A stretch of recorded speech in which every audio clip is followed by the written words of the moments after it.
Tonight, you travel to a quiet corner of the world. Tonight, you travel gently into the heart of the Swiss Alps. The evening is soft. The air is still. And somewhere ahead, a train is waiting for you.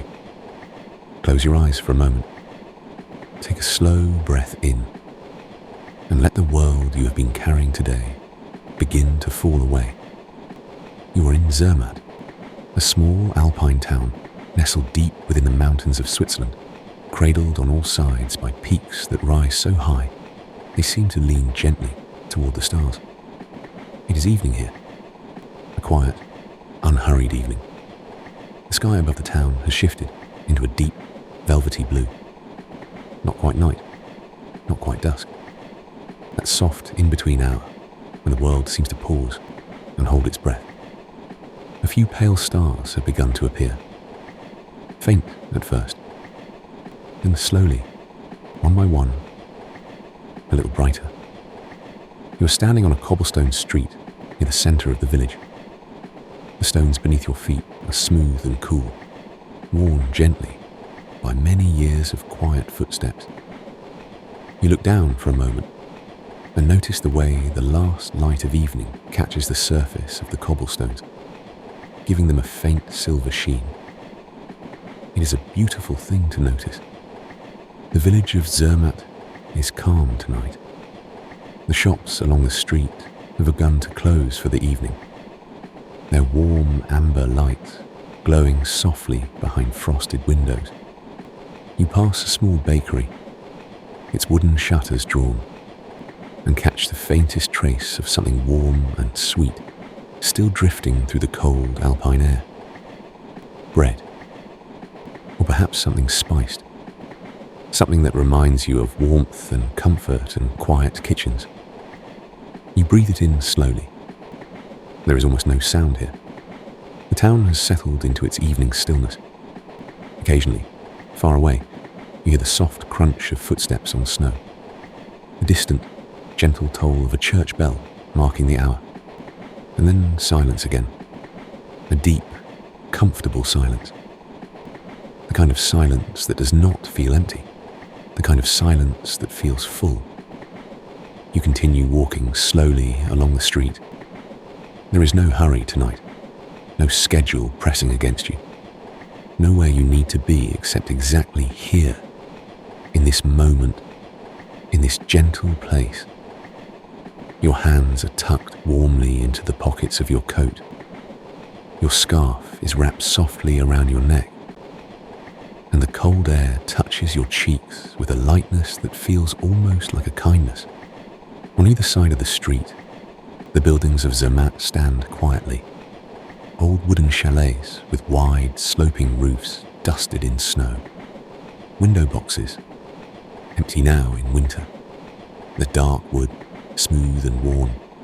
Carved balconies looking out over the street below. Every building here seems to have been standing for a very long time, patient and still and deeply rooted in the earth. You find something comforting in that. You pause for a moment at the corner of the street and look up. Above the rooftops, the mountains rise. The Matterhorn stands in the distance, its sharp, famous silhouette dark against the deepening sky. Snow covers its upper ridges, catching what little light remains in the evening and holding it softly, like a quiet lantern set very high above the world. You look at it for a long moment. It does not demand anything of you. It simply stands there, enormous and ancient and completely still. And somehow, looking at it, you feel your shoulders drop a little. Your breath slows. Your thoughts grow quieter, and somewhere beyond the rooftops, just visible at the far end of the village where the street curves gently toward the station, a red train rests quietly beside a snowy platform. Its warm windows glow soft against the darkening evening. It is patient, still, waiting.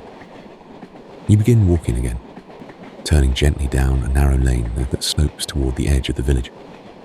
The snow here is undisturbed, soft and white and perfectly smooth, lying in gentle drifts along the edges of the path. Your footsteps leave small, clean impressions as you walk.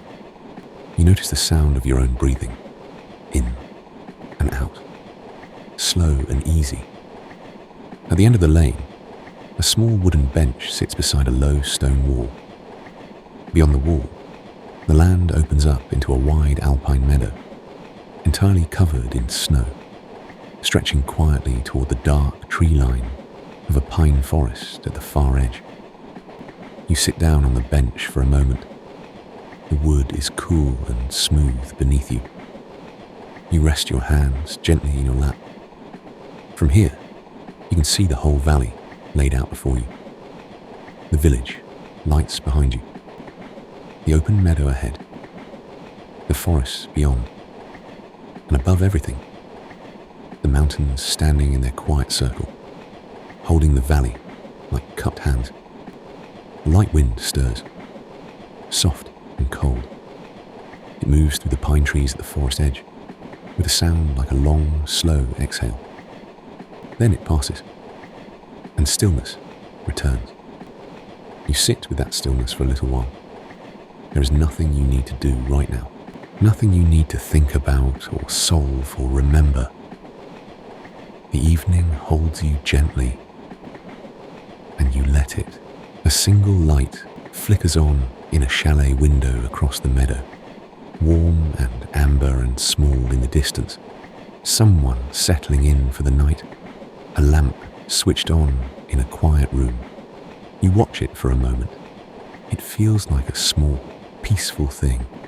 After a while, you rise slowly from the bench and begin walking back through the village toward the station. Because tonight, there is a train waiting, a long, slow journey through the mountains, through sleeping valleys and moonlit passes, through quiet forests and distant villages where the lights burn low and soft. You are not in a hurry.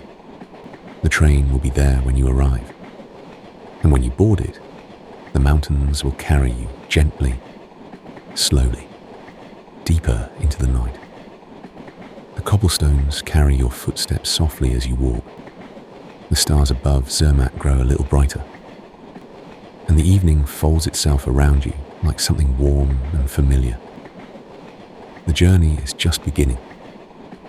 The village of Zermatt holds you gently as you walk.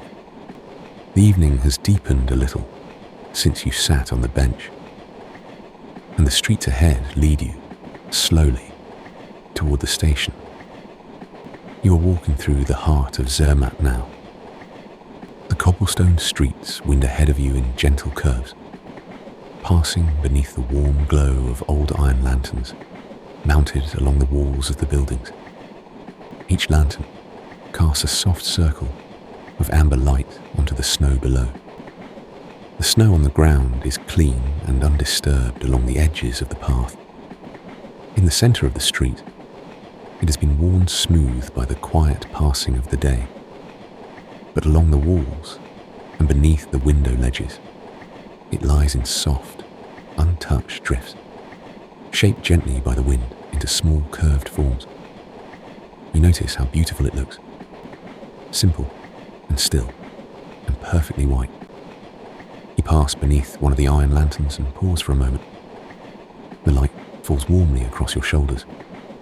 You tilt your face upward slightly and feel the faintest trace of its warmth against your skin. Above the lantern, the sky has deepened to a darker blue. More stars have appeared, a soft, scattered field of them, stretching quietly from one side of the valley to the other. You stand there for just a moment, looking up. Then you continue walking. The street narrows as it curves around the side of an old stone building, its walls thick and pale, its roof heavy with snow. A wooden sign hangs above a doorway, painted in dark letters, swaying ever so slightly in the gentle night air. The door is closed. A single candle burns in the window beside it, its small flame perfectly still behind the glass. You pass by slowly, and the candle light catches your eye for just a moment before the street curves again and carries you forward.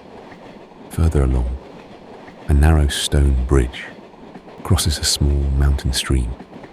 You stop at the center of the bridge and look down. The stream moves beneath you with a soft, unhurried murmur. Its water is very clear and dark, catching the reflected light of the lanterns above in small broken pieces that shift and shimmer as it passes over the smooth stones of the streambed. The sound of it is gentle, continuous, like a very quiet song that has been playing for a very long time. You rest your hands on the cold stone railing of the bridge and simply listen for a moment. The water moves. The lanterns glow. The stars hold still above. A light breeze passes through the narrow street, cool and soft, carrying with it the clean scent of snow and pine elm and cold mountain air. You breathe it in slowly, all the way in, and then, slowly, all the way out. Somewhere, not far ahead, you can hear the faintest sound, a low, steady hum, barely there, felt more than heard. It is the train, resting at the station, patient and warm and waiting. You do not rush toward it. You simply know it is there, and that knowledge settles inside you like something calm and certain. You leave the bridge behind and continue along the street. The path here is lined on one side by a low wooden fence, its posts capped with small rounds of snow. Beyond the fence, a garden lies sleeping beneath a smooth white blanket. In summer, you imagine it would be full of colour and warmth, but tonight it is simply quiet, still and resting, the way everything here seems to be resting. On the other side of the street, a row of chalets stands shoulder to shoulder. Their wide wooden balconies lean out gently over the path. Snow has gathered along their railings in soft, even lines. Warm light glows from several of the windows, casting long, gentle rectangles of amber across the snow below. You walk through those rectangles of light, one by one, in and out of warmth, in and out of shadow. As you walk, you become aware of how quiet your own mind has grown. The thoughts that were moving through you earlier in the day have slowed. They are still there, perhaps, somewhere at the edges, but they no longer press forward. They have receded, the way a tide recedes, slowly and without effort, leaving behind something open and unhurried. You notice this without holding on to it. You simply walk. A cat appears at the edge of the path. It sits very still beside the base of a wooden fence post, its pale fur almost indistinguishable from the snow around it. It watches you pass with calm, half-closed eyes. You slow your steps slightly as you go by. It does not move.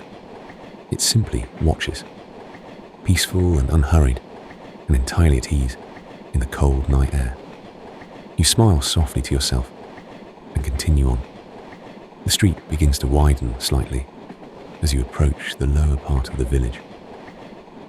The buildings here are a little more spread out, and the spaces between them open up, offering glimpses of the valley beyond. You can see the dark shapes of the mountains on either side, their snowy upper slopes faintly luminous in the growing starlight.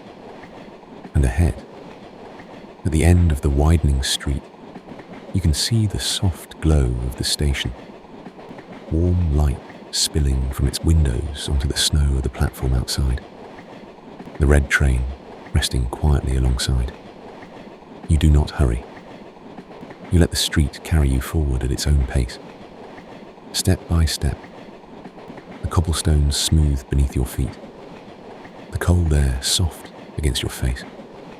The lanterns continue their quiet glow behind you as you move away from them, their light growing smaller and gentler with each step. Ahead, the station waits. The train waits. And the long, slow journey through the sleeping mountains waits. You pass the last chalet on the street. Its windows are dark now. Its occupants already settled for the night. A wreath of dried Alpine flowers hangs on the door. Its colours muted and soft in the lamplight. You notice it as you pass. A small, quiet detail. And then the street opens out, and the station is before you. You pause at the edge of the open space and look at it for a moment. The platform is covered in a thin, smooth layer of snow. The station building itself is small and wooden, painted in dark green, its roof steeply pitched and heavy with white. Warm light glows from every window, and beside the platform, long and red and perfectly still, the train waits. Steam rises very faintly from somewhere near its base, drifting upward in slow, pale wisps before dissolving into the cold night air. It is a beautiful sight, quiet and warm and full of gentle promise. And you are almost there. The station of Zermatt sits quietly at the edge of the village. Its warm lights spill softly across the snowy platform, and the red train rests beside it, patient and still. You step forward onto the open space before the station. Your footsteps leave gentle impressions in the thin layer of snow that covers the ground here. Each step is soft. Each step is slow. The cold air is very still now. No wind. No movement. Just the quiet of a winter evening settling deeper into itself. The station building is small and beautiful. Dark green painted wood. Its surface smooth and cool. A steeply pitched roof bearing a thick, even layer of snow along its ridge. 2 large windows on either side of the main door, each glowing with warm amber light from within. Above the door, a simple wooden sign reads, Zermatt. The letters are painted in clean, dark strokes, straightforward and unhurried, the way everything in this place seems to be. You walk slowly toward the entrance. As you draw closer, you notice the small details of the building, the way the wooden boards have weathered to a rich, deep tone over many years. The brass handle on the door, worn smooth and bright from countless gentle hands. A small bench beside the entrance, its wooden slats dusted with a fine layer of snow.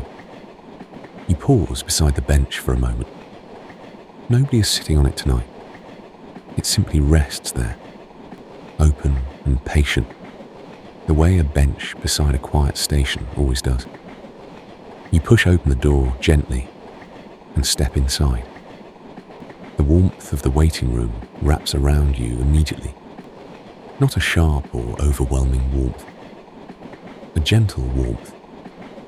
The kind that seeps into your coat and your scarf, and the tips of your fingers slowly and quietly, the way warmth always should. You stand just inside the doorway for a moment, letting your eyes adjust. The waiting room is small and still. A row of wooden benches lines one wall, their surfaces smooth and dark with age. Above them, a series of frame photographs hang at even intervals, black and white images of the mountains in different seasons. Snowfields, pine forests, alpine meadows in summer, their wildflowers reduced to soft grey tones in the old photographs. You look at them slowly, one by one. Each image is peaceful. Each one feels like a quiet story of its own. At the far end of the waiting room, a small iron stove stands in the corner. A low fire burns inside it. A gentle, steady fire. Its glow visible through the small glass panel in the stove door. It makes almost no sound. Just the faintest, softest tick of warm metal. The occasional, barely audible settle of embers. You move toward it and stand close for a moment, holding your hands out slightly. The warmth reaches your palms, your fingers, the backs of your hands. You close your eyes for just a few seconds and simply feel it. When you open your eyes again, you notice a wooden clock on the wall above the stove. Its face is simple and round, its hands made of dark wood. It moves with a slow, steady tick, each second measured out calmly, without urgency. You watch the second hand complete one full, unhurried circle. Then you turn and make your way toward the platform door at the far side of the room. You push through the platform door and step back out into the cold. The platform is covered in smooth, undisturbed snow. A narrow strip of wooden boarding runs along its center, worn pale and smooth. On either side, the snow lies in clean, unbroken lines. And there, just a few meters away, the train. You stand still and look at it for a long moment. It is longer than you expected. Carriage after carriage, stretching away down the platform, each one painted in that deep, familiar red. The windows of each carriage glow with a soft, golden light from within. Warm rectangles set into the dark body of the train. Steam drifts upward from beneath the carriages in slow, lazy wisps, rising, dissolving, rising again. The train makes almost no sound, a very faint, low hum beneath everything, felt in the soles of your feet more than heard. It is resting, breathing quietly, waiting patiently. You walk slowly along the platform beside the train. Your footsteps are soft on the snow-dusted boarding. The cold air is sharp and clean. Above the platform, the open sky has deepened to a true, full darkness, and the stars have come fully into their own. The Milky Way stretches faintly overhead, a soft river of light crossing the sky from one mountain ridge to the other. You pause and look up at it. It is one of those rare moments when the sky feels very close, when the distance between yourself and the stars seems smaller somehow, softened by the darkness and the cold and the quiet. A station attendant stands at the far end of the platform. He's dressed in a dark coat, a soft cap pulled low over his head. He holds a small lantern at his side. It's light, warm and steady. He does not rush. He does not speak. He simply stands there, calm and present, the way people who work in quiet places learn to be. He notices you and gives a small, gentle nod. You nod in return. A small, unhurried acknowledgement between two people in a quiet place. Late in the evening, you continue along the platform until you find your carriage. The number is marked in simple brass figures beside the door. You reach out and take hold of the small brass handle. It is cold and smooth in your palm. You pull the door open slowly. A soft rush of warm air meets you. The smell of the train's interior drifts out gently.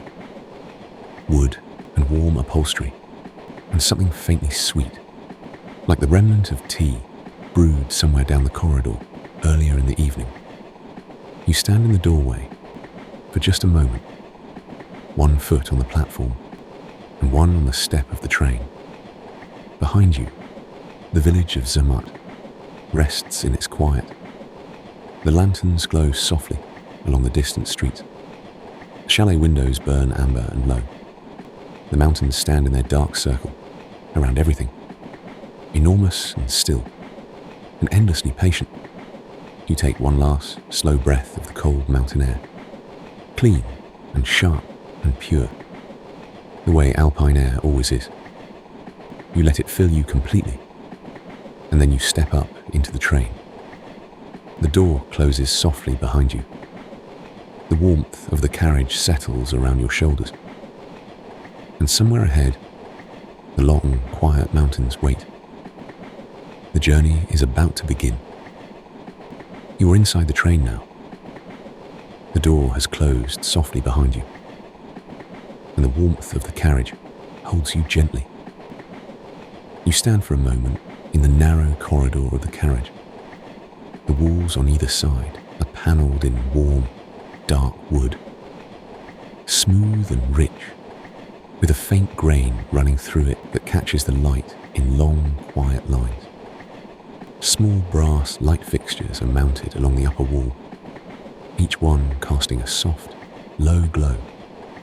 The light they produce is gentle and golden, the kind that asks nothing of your eyes.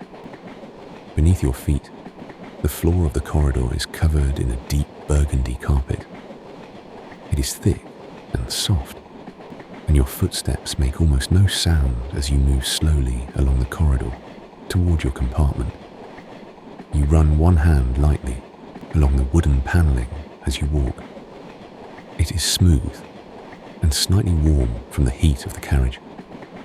A quiet, grounding sensation beneath your fingertips. You find your compartment a little way along the corridor. The sliding door is made of the same dark wood as the walls, with a small pane of frosted glass set into its upper half. A soft light glows through the glass from within. You slide the door open gently. It moves without effort, without sound. The compartment is small and perfectly arranged. 2 bench seats face each other, upholstered in a deep, soft fabric, the colour of dark forest green. The cushions are thick and yielding. Above each seat, a brass luggage rack runs along the wall, its fittings polished and neat. Between the 2 seats, a small window looks out onto the platform. Through the glass, you can see the faint shapes of the station building and the distant village lights of Zermatt, soft and amber in the darkness.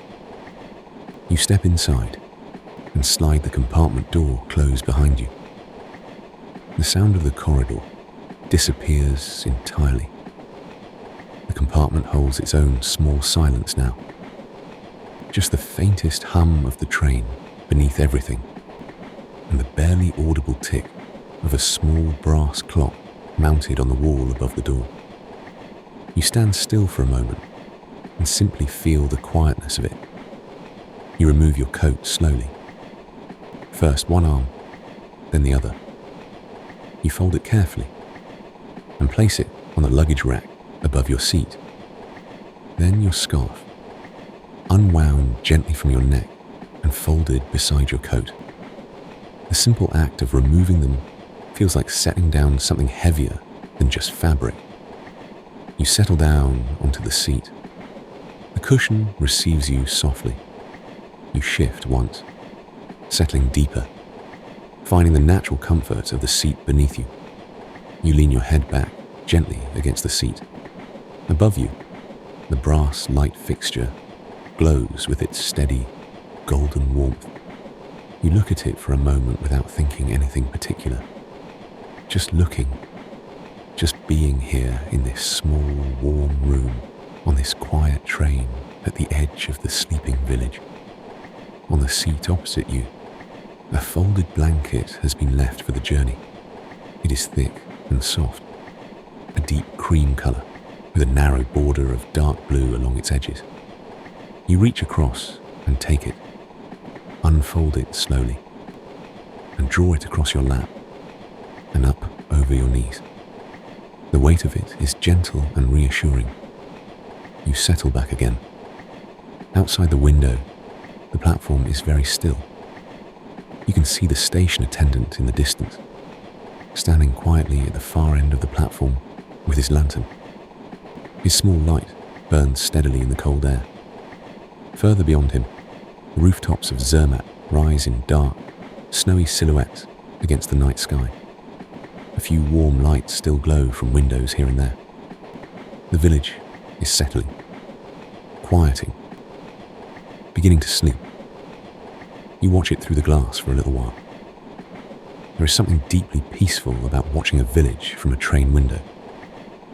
the way it exists on the other side of the glass.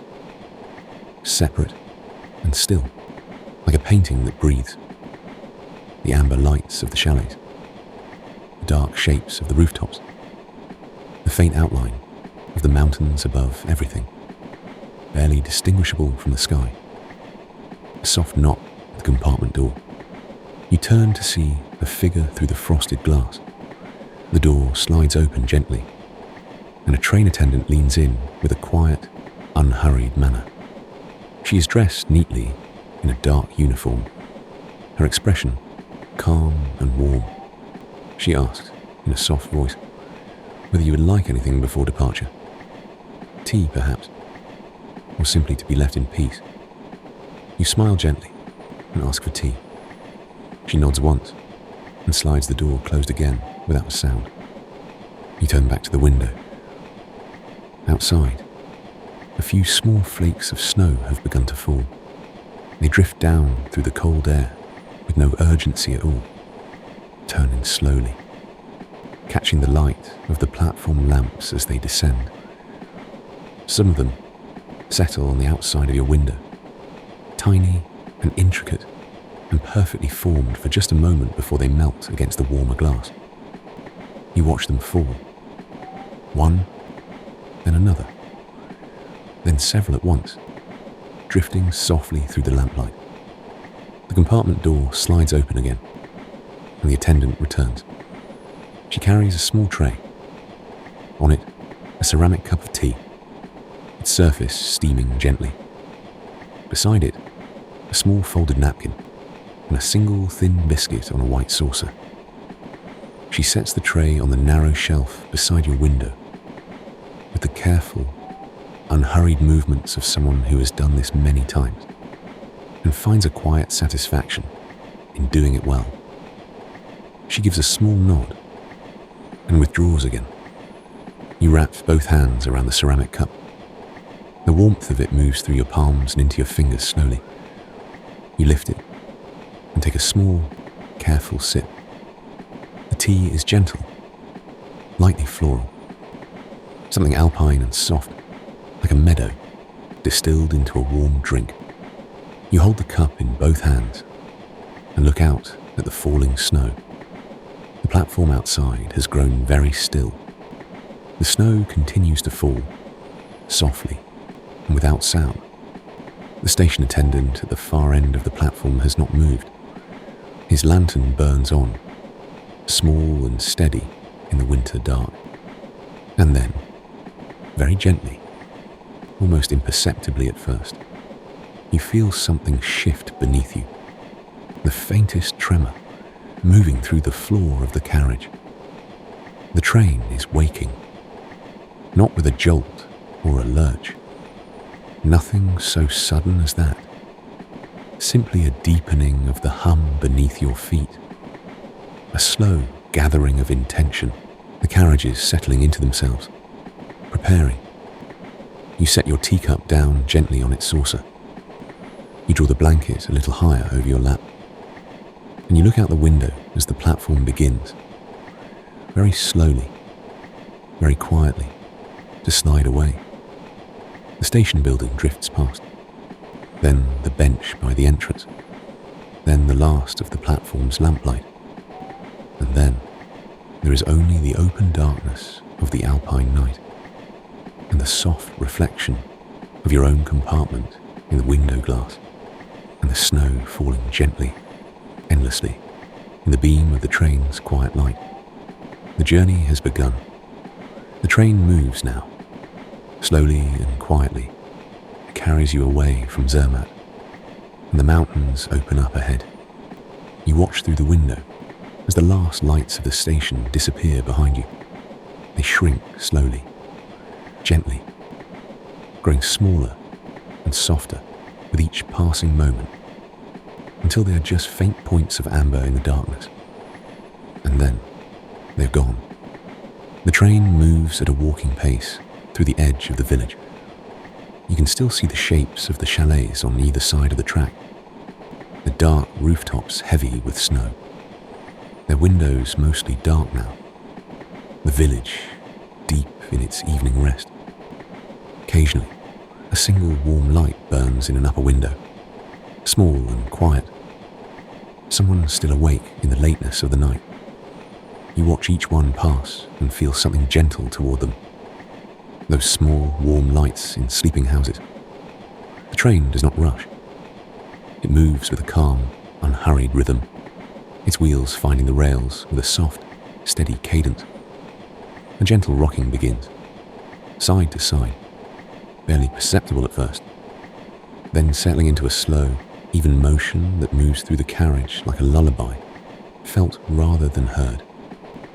You feel it in your shoulders, in the back of your head, where it rests against the seat, in the slow rise and fall of your breathing.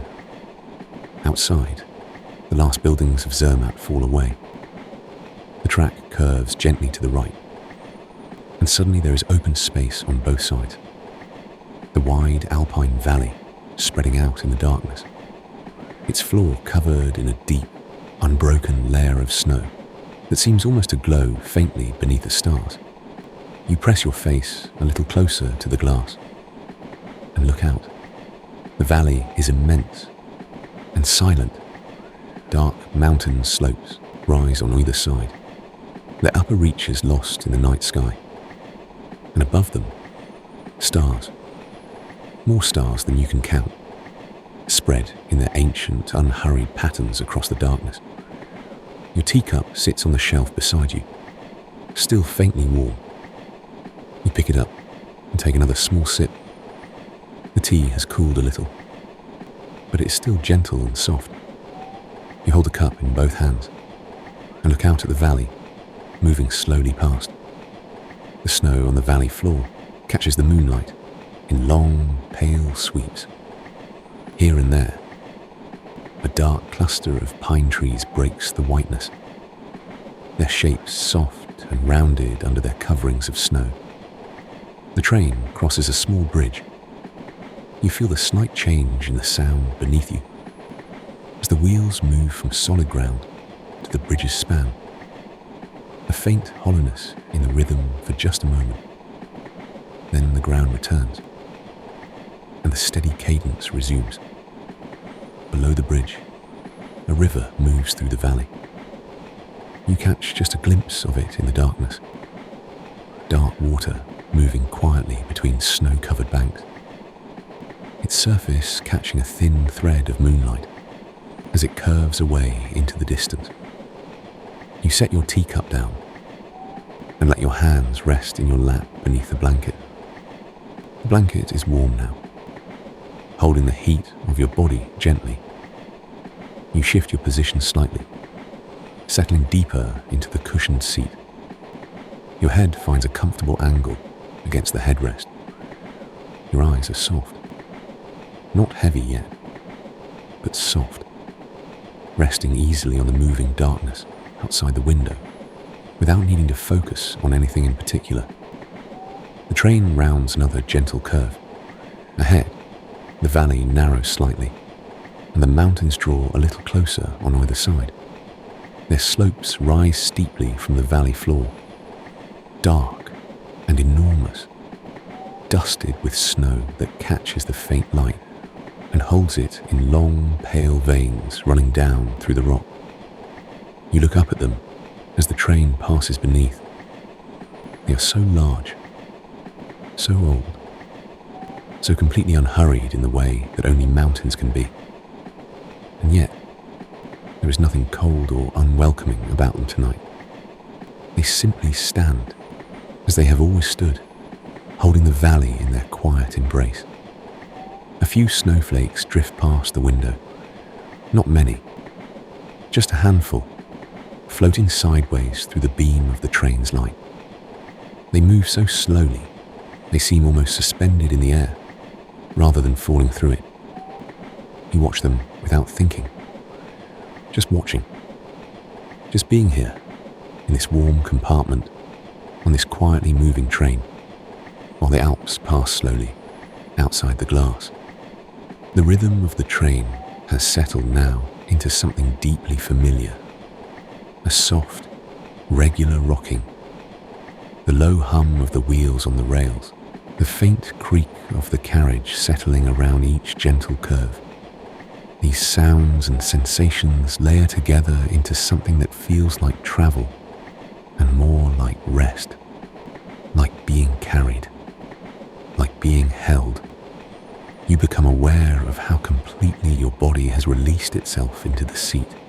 Your shoulders are low and loose. Your hands are still in your lap. Your jaw is unclenched.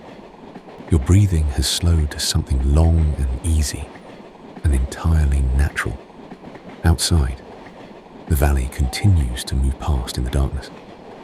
A frozen pond appears briefly beside the track, its surface smooth and pale as paper, reflecting a single bright star directly overhead. Then it's gone, past behind you, and the snowfields return. Further up the valley slopes, you can just make out the dark shapes of a pine forest climbing the mountainside. The trees stand close together, their forms soft and rounded with snow, rising in quiet rows toward the ridgeline above. The corridor outside your compartment is completely silent. No footsteps, no voices, just the gentle, continuous sound of the train moving through the night. The brass clock on the wall above the door marks each second with its quiet tick. You think, very softly and without effort, about how far the train will carry you tonight. Through valleys and over passes, past sleeping villages and quiet forests, along the edges of frozen rivers, and beneath the shadows of great peaks, all through the long, slow hours of the Alpine night. And then the thought drifts away, the way thoughts do when the body is warm and the mind is quiet. You do not hold on to it. The train continues its gentle passage through the valley. The snow outside is luminous in the darkness.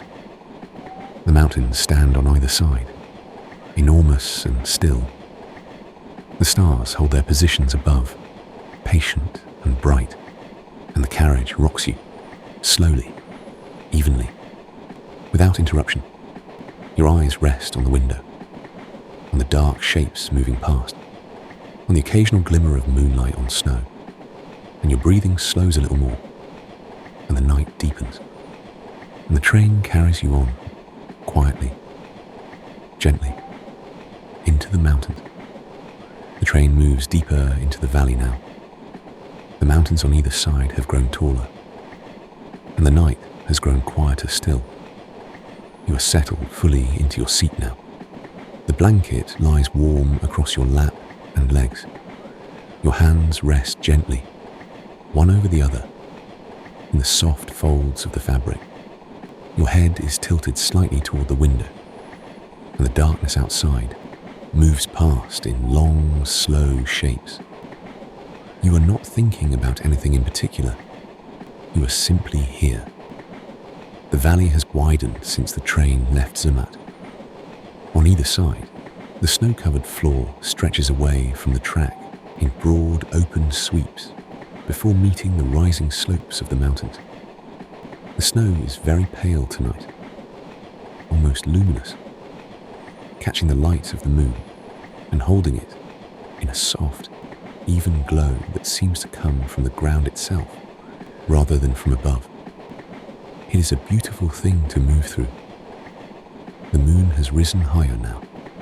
It hangs above the eastern ridge of the valley, round and calm and very bright.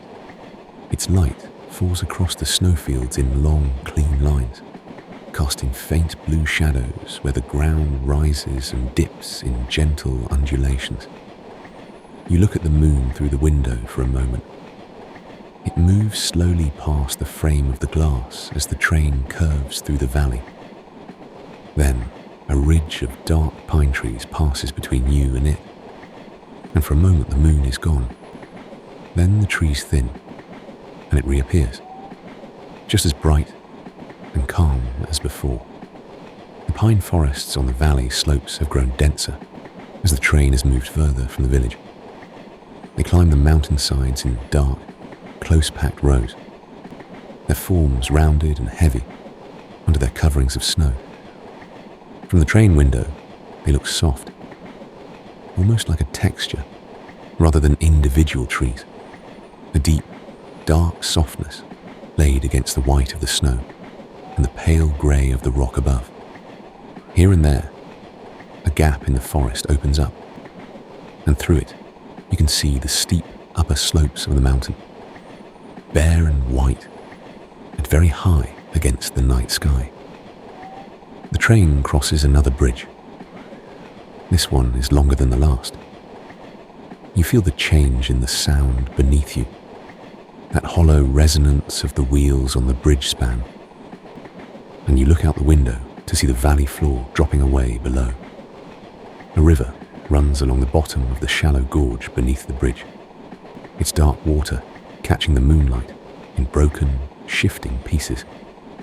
The bridge carries you across in a slow, smooth arc, and then the ground returns beneath you, and the rhythm of the wheels settles back into its quiet, even pulse. You notice, as the train moves, the way the landscape changes in small, gradual ways. The valley floor here is slightly narrower than it was closer to Zermatt.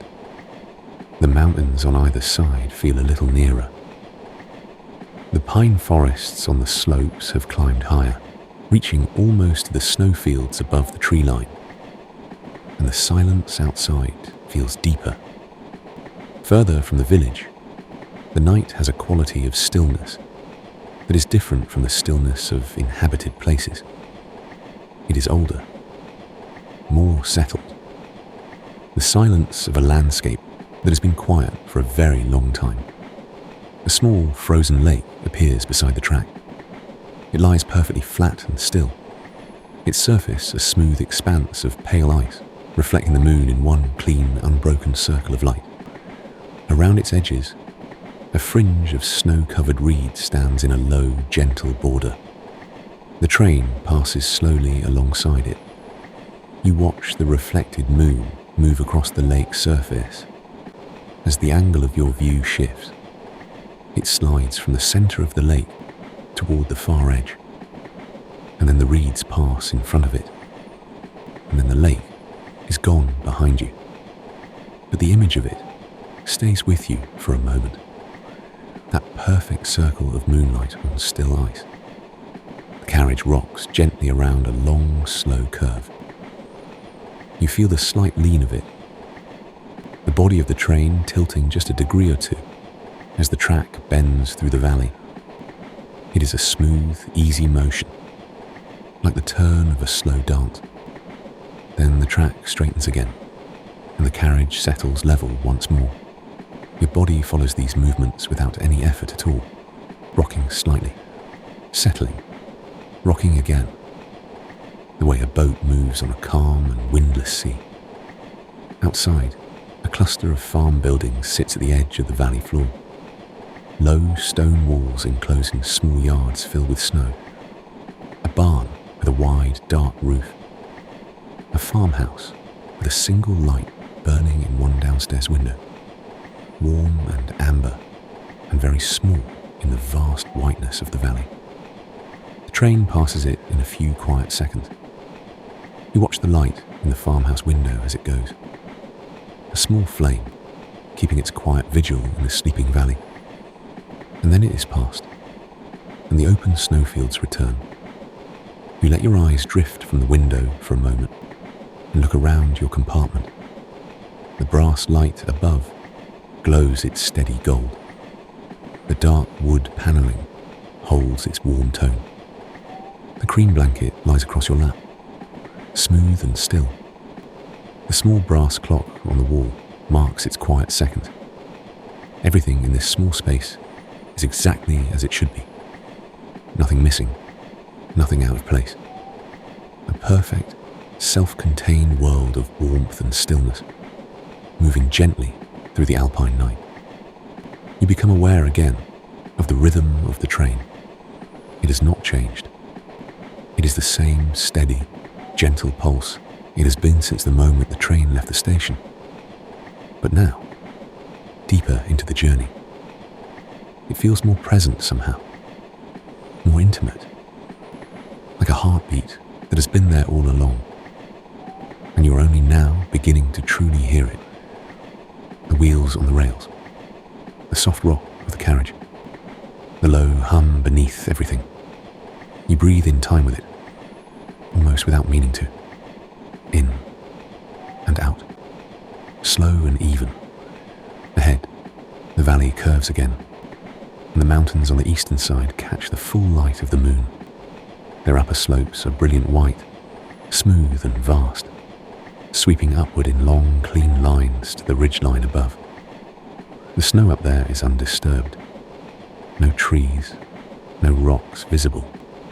Just pure, unbroken white, rising toward the dark sky. You look at it for a long time. There is something in that sight that reaches somewhere very deep and very quiet inside you. Something that has no name and needs none. The train continues its slow passage through the valley. The moonlight moves across the snow. The pine forests stand on the slopes, dark and soft and still. The river runs somewhere below the track, invisible now but present in the faint sound that drifts up through the valley on the cold air. And the carriage holds you, warm and steady and gentle. Your breathing is slow now. Your body is heavy in the good, comfortable way that comes when all the tension has quietly left it. Your thoughts are not racing. They are not even walking. They are simply drifting, the way snowflakes drift, turning slowly in the air without any particular destination. A stand of ancient pine trees passes close beside the track. Their trunks are dark and wide, their lower branches sweeping almost to the ground under the weight of the snow they carry. As the train passes among them for a brief moment, the moonlight disappears and the window shows only darkness and the close, soft shapes of snow-laden branches. Then the trees thin and the valley opens again and the moon is there, exactly where it was, patient and bright and entirely unchanging. The train carries you on through the quiet heart of the valley. The valley has narrowed. The mountains press a little closer on either side. And ahead, the track begins to climb. You feel the change before you see it. A subtle shift in the motion of the train. The rhythm of the wheels on the rails alters just slightly, taking on a faint new quality. A gentle effort. A quiet leaning forward, the way a careful climber leans into a slope. The train is beginning to rise.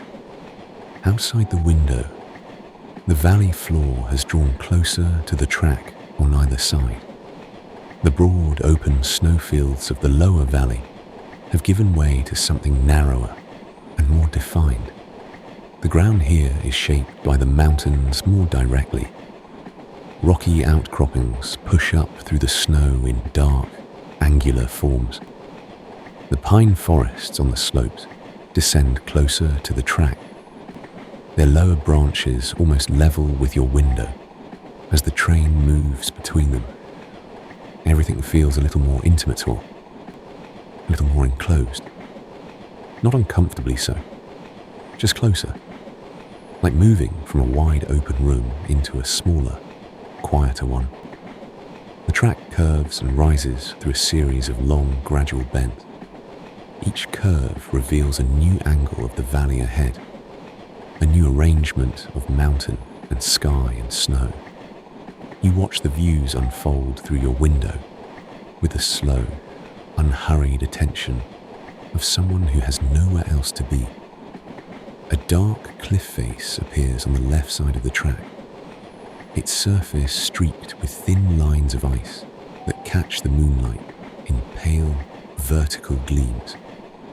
The rock is ancient and dense, its face close enough that you could almost reach through the glass and touch it. Then it passes.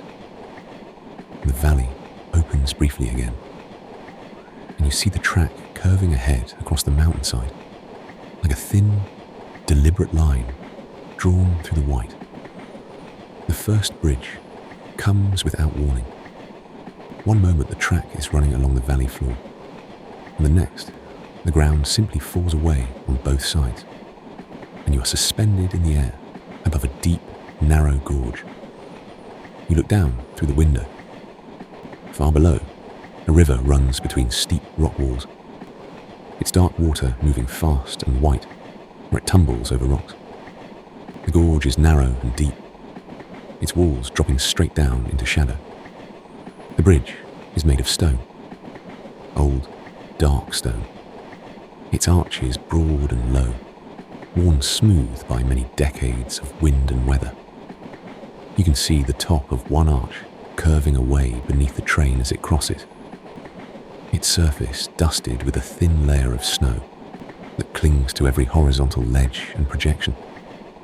The sound of the wheels changes on the bridge, that familiar, hollow resonance, but deeper here, more pronounced, filling the gorge below with a soft, rolling echo that bounces back from the rock walls and returns to you faintly through the window glass.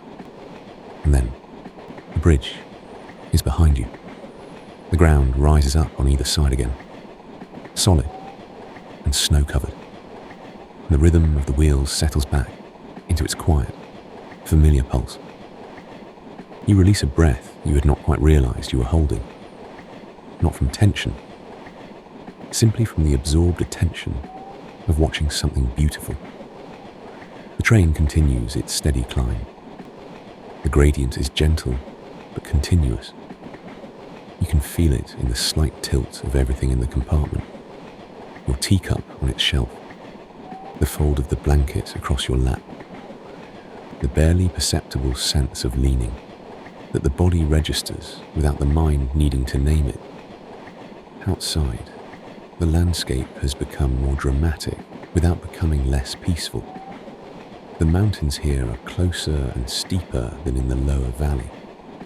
Their slopes rise sharply from the narrow valley floor, great walls of rock and snow and forest, climbing toward ridgelines that are very high and very white against the dark sky. A second bridge appears. This one is longer than the first, carrying the track across a wide, shallow depression in the mountain where the land has folded into a broad, snow-filled basin. Below the bridge, the basin floor is perfectly smooth and white. In the center of the basin, a single dark pine tree stands alone. You notice it as the train crosses above. Just one tree, in all that white emptiness. Its branches spread in soft, snow-laden layers. Its shadow falls across the snow in a long blue line in the moonlight. It is such a small thing against the vastness of the basin and the mountains rising on all sides. And yet somehow it feels exactly right, perfectly placed, like something a careful hand had set there long ago. You watch it until the bridge ends, and the pine forests close in again around the track. The image stays with you. That solitary tree in its white basin, casting its quiet shadow. The train passes through a short tunnel, cut into the rock of the mountainside. The window goes dark for a few seconds. The sound of the wheels changes, filling the tunnel with a deep, enclosed resonance, closer and rounder than the open-air sound. The brass light in your compartment seems brighter in the sudden darkness outside the glass. Then the tunnel ends, and the night rushes back through the window. The open air, the snow, the stars. You blink once, softly, on the far side of the tunnel. The valley has opened up into something unexpected. A high Alpine plateau stretches away to the right of the track, wide and flat and entirely covered in snow. It lies between two great ridges of mountain, like a sleeping giant's palm, held open to the sky. The snow up here is different from the snow of the lower valley, drier, finer. It has drifted into subtle, sculpted forms, low waves and ridges shaped by the wind over many quiet days. The moonlight on the plateau is extraordinary. It covers every surface in a clean, blue-white luminescence that makes the whole expanse seem to glow from within. You look out at it and feel something in your chest ease very gently, the way a window opens to let in cool air. A third bridge carries the track across a narrow crevice in the plateau's edge. This bridge is smaller than the others, almost delicate looking, its iron railings tracing a fine line against the white of the snow below. The train crosses it in just a few seconds, the wheels making their brief, hollow song over the gap. The track begins to level out slightly as it moves across the edge of the plateau. The climbing motion of the train eases. The rhythm of the wheels returns to something flatter and steadier. Your body registers the change and relaxes a degree further into the seat. Outside, the plateau continues its wide, moonlit expanse. Far across it, at the base of the far ridge, you can just make out the dark edge of a pine forest, its tree line a soft, uneven border between the white of the snow and the dark of the sky. You watch the forest as the train moves. It is very far away, small and dark against the immensity of the plateau, but there is something comforting about it, the way it sits there, patient and dense and deeply rooted, at the edge of all that open white space, a place of shelter, of stillness, of the kind of quiet that exists deep inside a forest on a cold winter night, when the snow lies thick on the branches and the world outside has gone entirely to sleep. The train moves along the plateau's edge with the same steady, unhurried pace it has maintained through the whole journey. The bridges are behind you now. The climb is behind you. Ahead, the track curves gently away across the high ground, following the natural line of the landscape with a patience that feels almost like wisdom. Your eyes are soft against the window. The moonlit plateau moves past in its long, luminous sweep. The carriage rocks you, slowly, gently, and the mountains hold everything in their enormous, quiet arms. The train continues its calm journey through the high Alpine night. The plateau has passed behind you. The track descends now, gently and slowly, and ahead, in the valley below, a village is sleeping. You see the lights before you see the village itself. Small points of warm amber, scattered across the darkness of the valley floor below.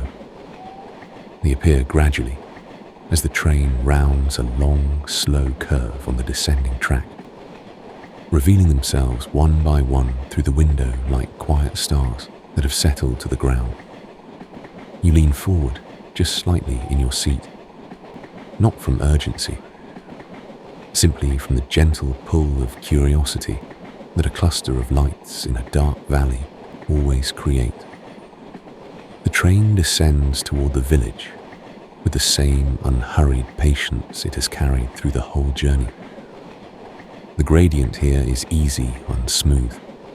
The track winds in long, gentle switchbacks down the mountainside, each curve offering a slightly different angle of the valley below. With each pass, the village lights grow a little warmer, a little more defined, a little closer. You watch them come nearer with a quiet sense of anticipation. The valley floor appears beneath you as the track levels out. The snow here is deep and undisturbed, lying in broad, smooth sweeps between the dark shapes of the pine forests on either side. The village sits in a natural clearing, its buildings arranged in a loose, unhurried cluster around what appears to be a central square. You can see the shapes of the buildings now, low and solidly built, their roofs bearing thick loads of snow. Chimneys rise from several of them, and from some of those chimneys, thin threads of pale smoke drift upward into the still night air. The train slows as it approaches the village.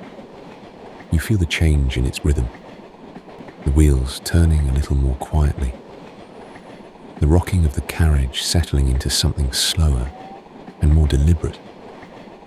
The train is not stopping here, but it moves through the village with a respectful, unhurried care, the way one moves through a place where people are sleeping. A small station platform appears beside the track. It is simpler than the one at Zermatt, just a narrow strip of cleared snow beside the rails, a single lamppost at each end burning with a low, steady light. A wooden shelter stands at the center of the platform, its roof peaked and snow-laden, its interior dark and empty at this hour. The name of the village is painted on a simple board mounted to the shelter's wall. The letters are dark and clear in the lamplight, but you do not try to read them. It is enough simply to know that this place has a name, that it is Norn. The train moves slowly past the platform. You look out at it as it slides by. The empty wooden shelter, the two quiet lampposts, the smooth snow of the platform surface, unmarked by any footprints at this late hour. Nobody's waiting here tonight. The village is asleep. Beyond the platform, the village itself comes into full view. A narrow street runs parallel to the track for a short distance before curving away into the cluster of buildings. The street is empty, its surface covered in packed snow, smooth and pale in the lamplight. On either side of the street, the buildings stand in their quiet rows, stone walls and wooden facades, their windows dark for the most part. Here and there, a single light burns behind closed shutters, casting a thin line of amber warmth into the cold outside.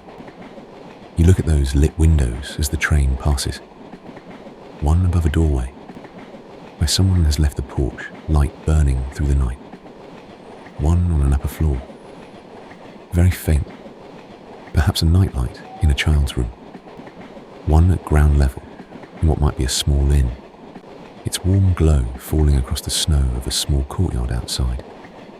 At the center of the village, a church stands beside a small open square. Its tower rises above the rooftops, pale stone against the dark sky whole, its clock face illuminated by a single soft light. The hands of the clock are still, or perhaps they move so slowly that from the window of a passing train, they simply appear still. A stone fountain stands in the center of the square before the church.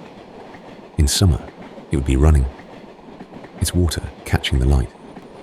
But tonight, it is frozen, silent, its basin filled with smooth, rounded snow, its central figure standing in its white covering with a patient, settled dignity.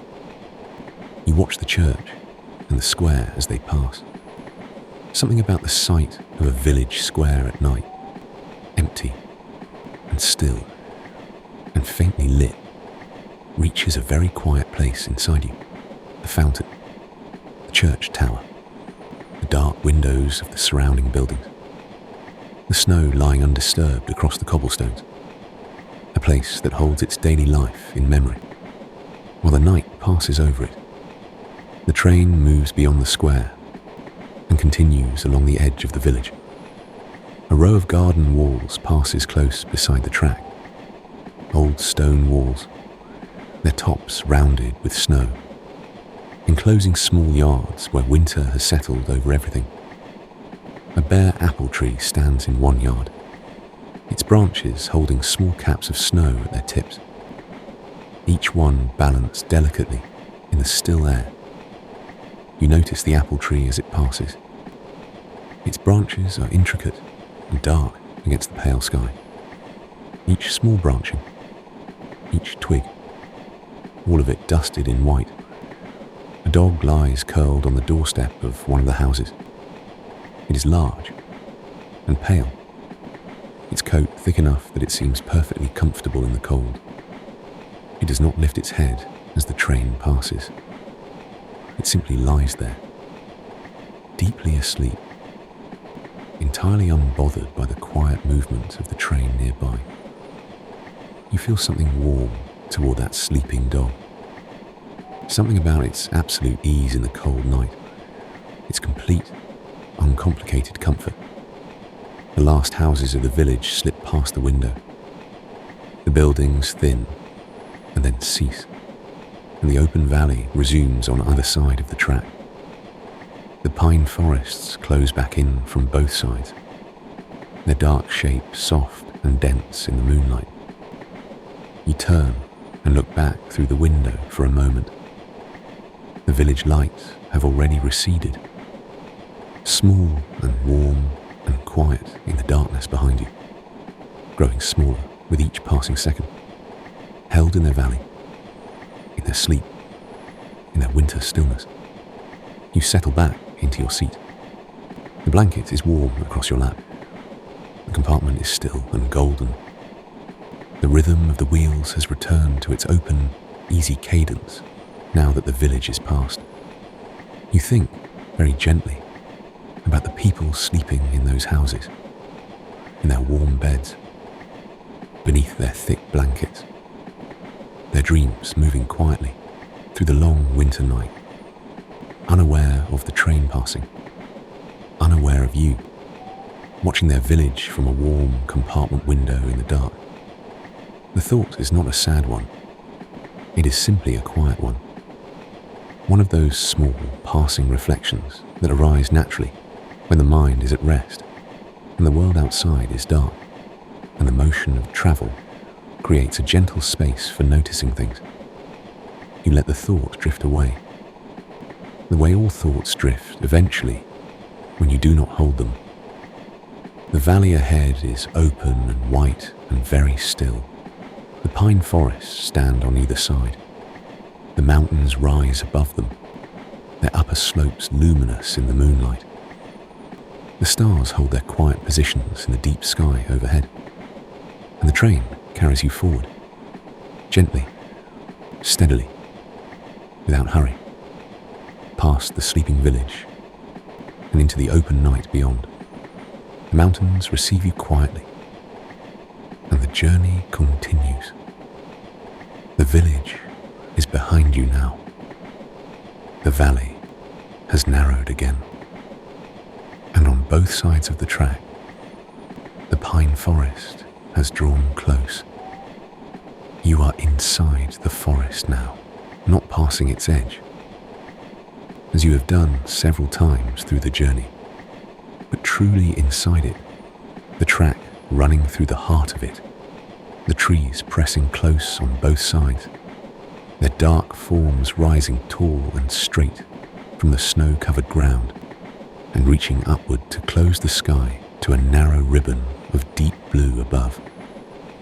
It feels like entering a different kind of quiet. The moonlight does not reach the forest floor directly here.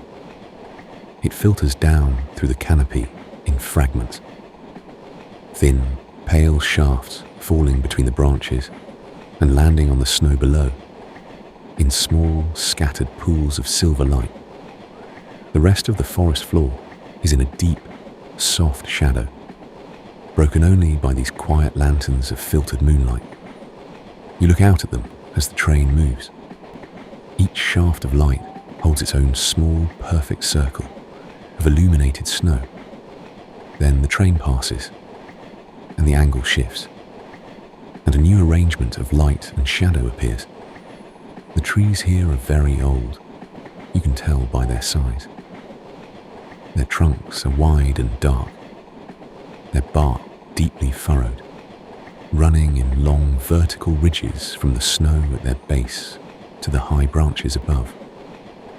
Some of the trunks are broader than a person's arm span, rooted deeply in the frozen earth, entirely still and entirely patient. They have been standing here through many winters, many snowfalls, many quiet nights, just like this one. The snow in the forest is different from the snow of the open valley. Out there, the wind has shaped it into drifts and ridges and long sweeping forms. But here, under the canopy, the snow has fallen straight down and settled without disturbance. It lies in thick, even layers on the ground, on the lower branches, on every horizontal surface the forest offers. The branches of the nearest trees carry great, rounded loads of it, white and soft and heavy, bowing the branches gently downward with their weight. The train moves through the forest with a quietness that feels almost respectful, as if it understands that this is a place of deep rest, and it should pass through gently and without disturbance. The sound of the wheels on the rails is softer here, absorbed by the density of the trees on either side. The usual open echo of the valley is gone. In its place, a closer, more intimate sound. The rhythm still present, but contained, held by the forest. You press your forehead very gently against the cool glass of the window. The glass is cold and smooth. You feel the slight vibration of the train moving through it. A faint, continuous tremor against your skin. You look out sideways into the forest, watching the trees pass close in the darkness. The nearest trunks move past quickly. Dark, vertical lines. Further back, the trees move more slowly, their forms blurring softly into the general darkness. And further still, the forest becomes simply a dark shape, a presence, a depth of shadow that extends away in all directions. Something catches your eye. A deer stands between two large pine trees, perhaps 20 meters from the track. It is completely still, its pale body almost invisible against the snow. Only its dark eyes and the dark tips of its ears give it away in the filtered moonlight. It watches the train pass with the absolute stillness of a wild creature that has learned to let the world move around it without disturbance. You watch it for the few seconds it remains in view. It does not move. It simply stands in its pool of shadow and moonlight, breathing its slow breath, being entirely and perfectly itself in the quiet of the forest. And then the trees close between you, and it is gone. You sit back from the window. The image of the deer bow remains with you for a moment. That absolute stillness, that quality of simply being present in a place without needing anything from it. You breathe slowly, in and out. This is the midpoint of the night. You feel it somehow, without knowing the exact hour. The sense that the darkness has reached its deepest point, that the world outside has settled into its most complete and total rest. The forest around the train is as quiet as anything you have ever moved through. The trees stand in their ancient patience. The snow lies in its undisturbed layers. The moonlight falls in its quiet, filtered way through the canopy.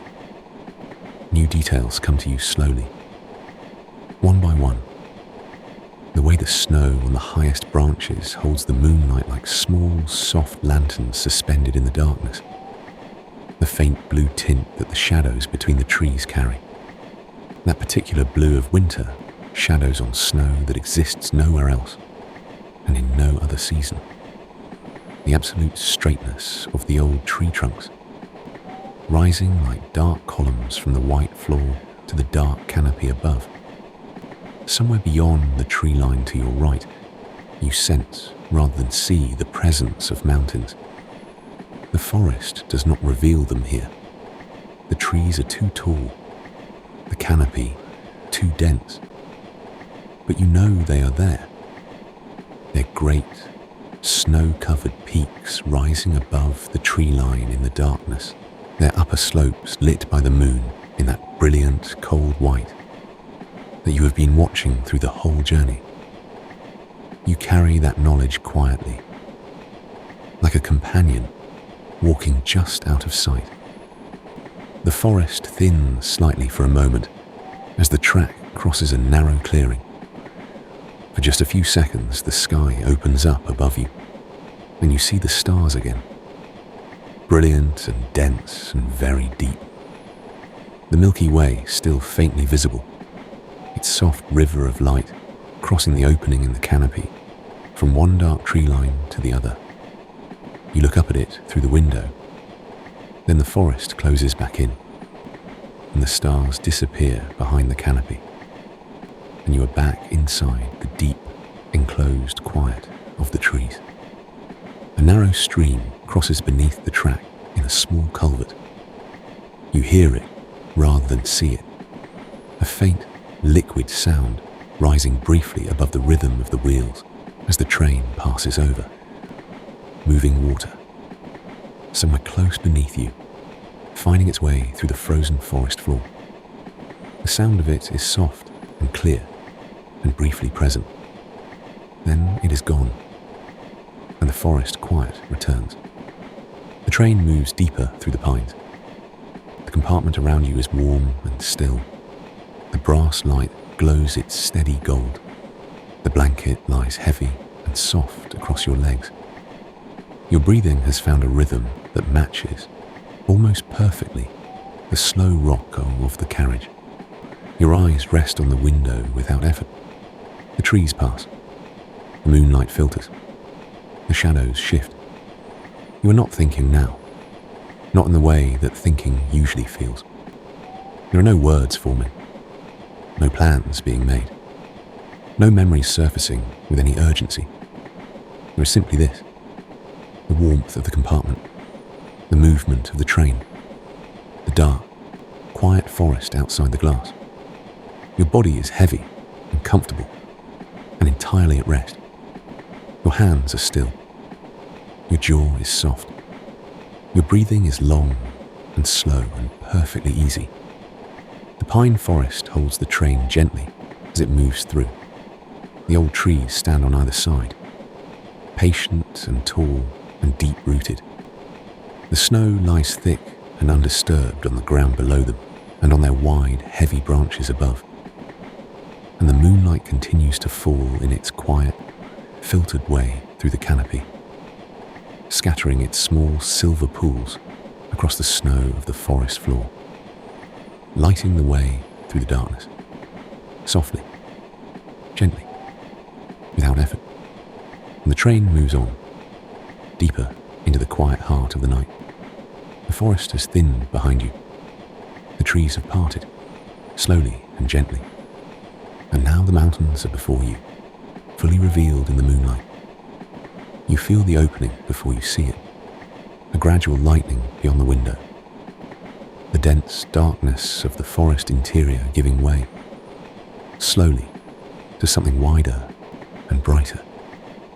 The trees thinning, the gaps between them growing, the sky appearing in larger and larger pieces through the canopy above. And then, all at once, the forest ends. The valley opens before you in the full light of the moon. It is vast, more open than any part of the journey so far.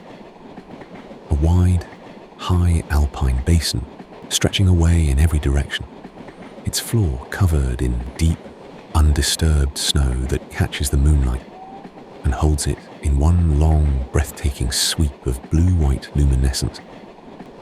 You straighten slightly in your seat, not from tension, simply from the quiet response of the body to something beautiful. The mountains here are extraordinary. They rise on all sides of the basin in great, sweeping walls of rock and snow and ice.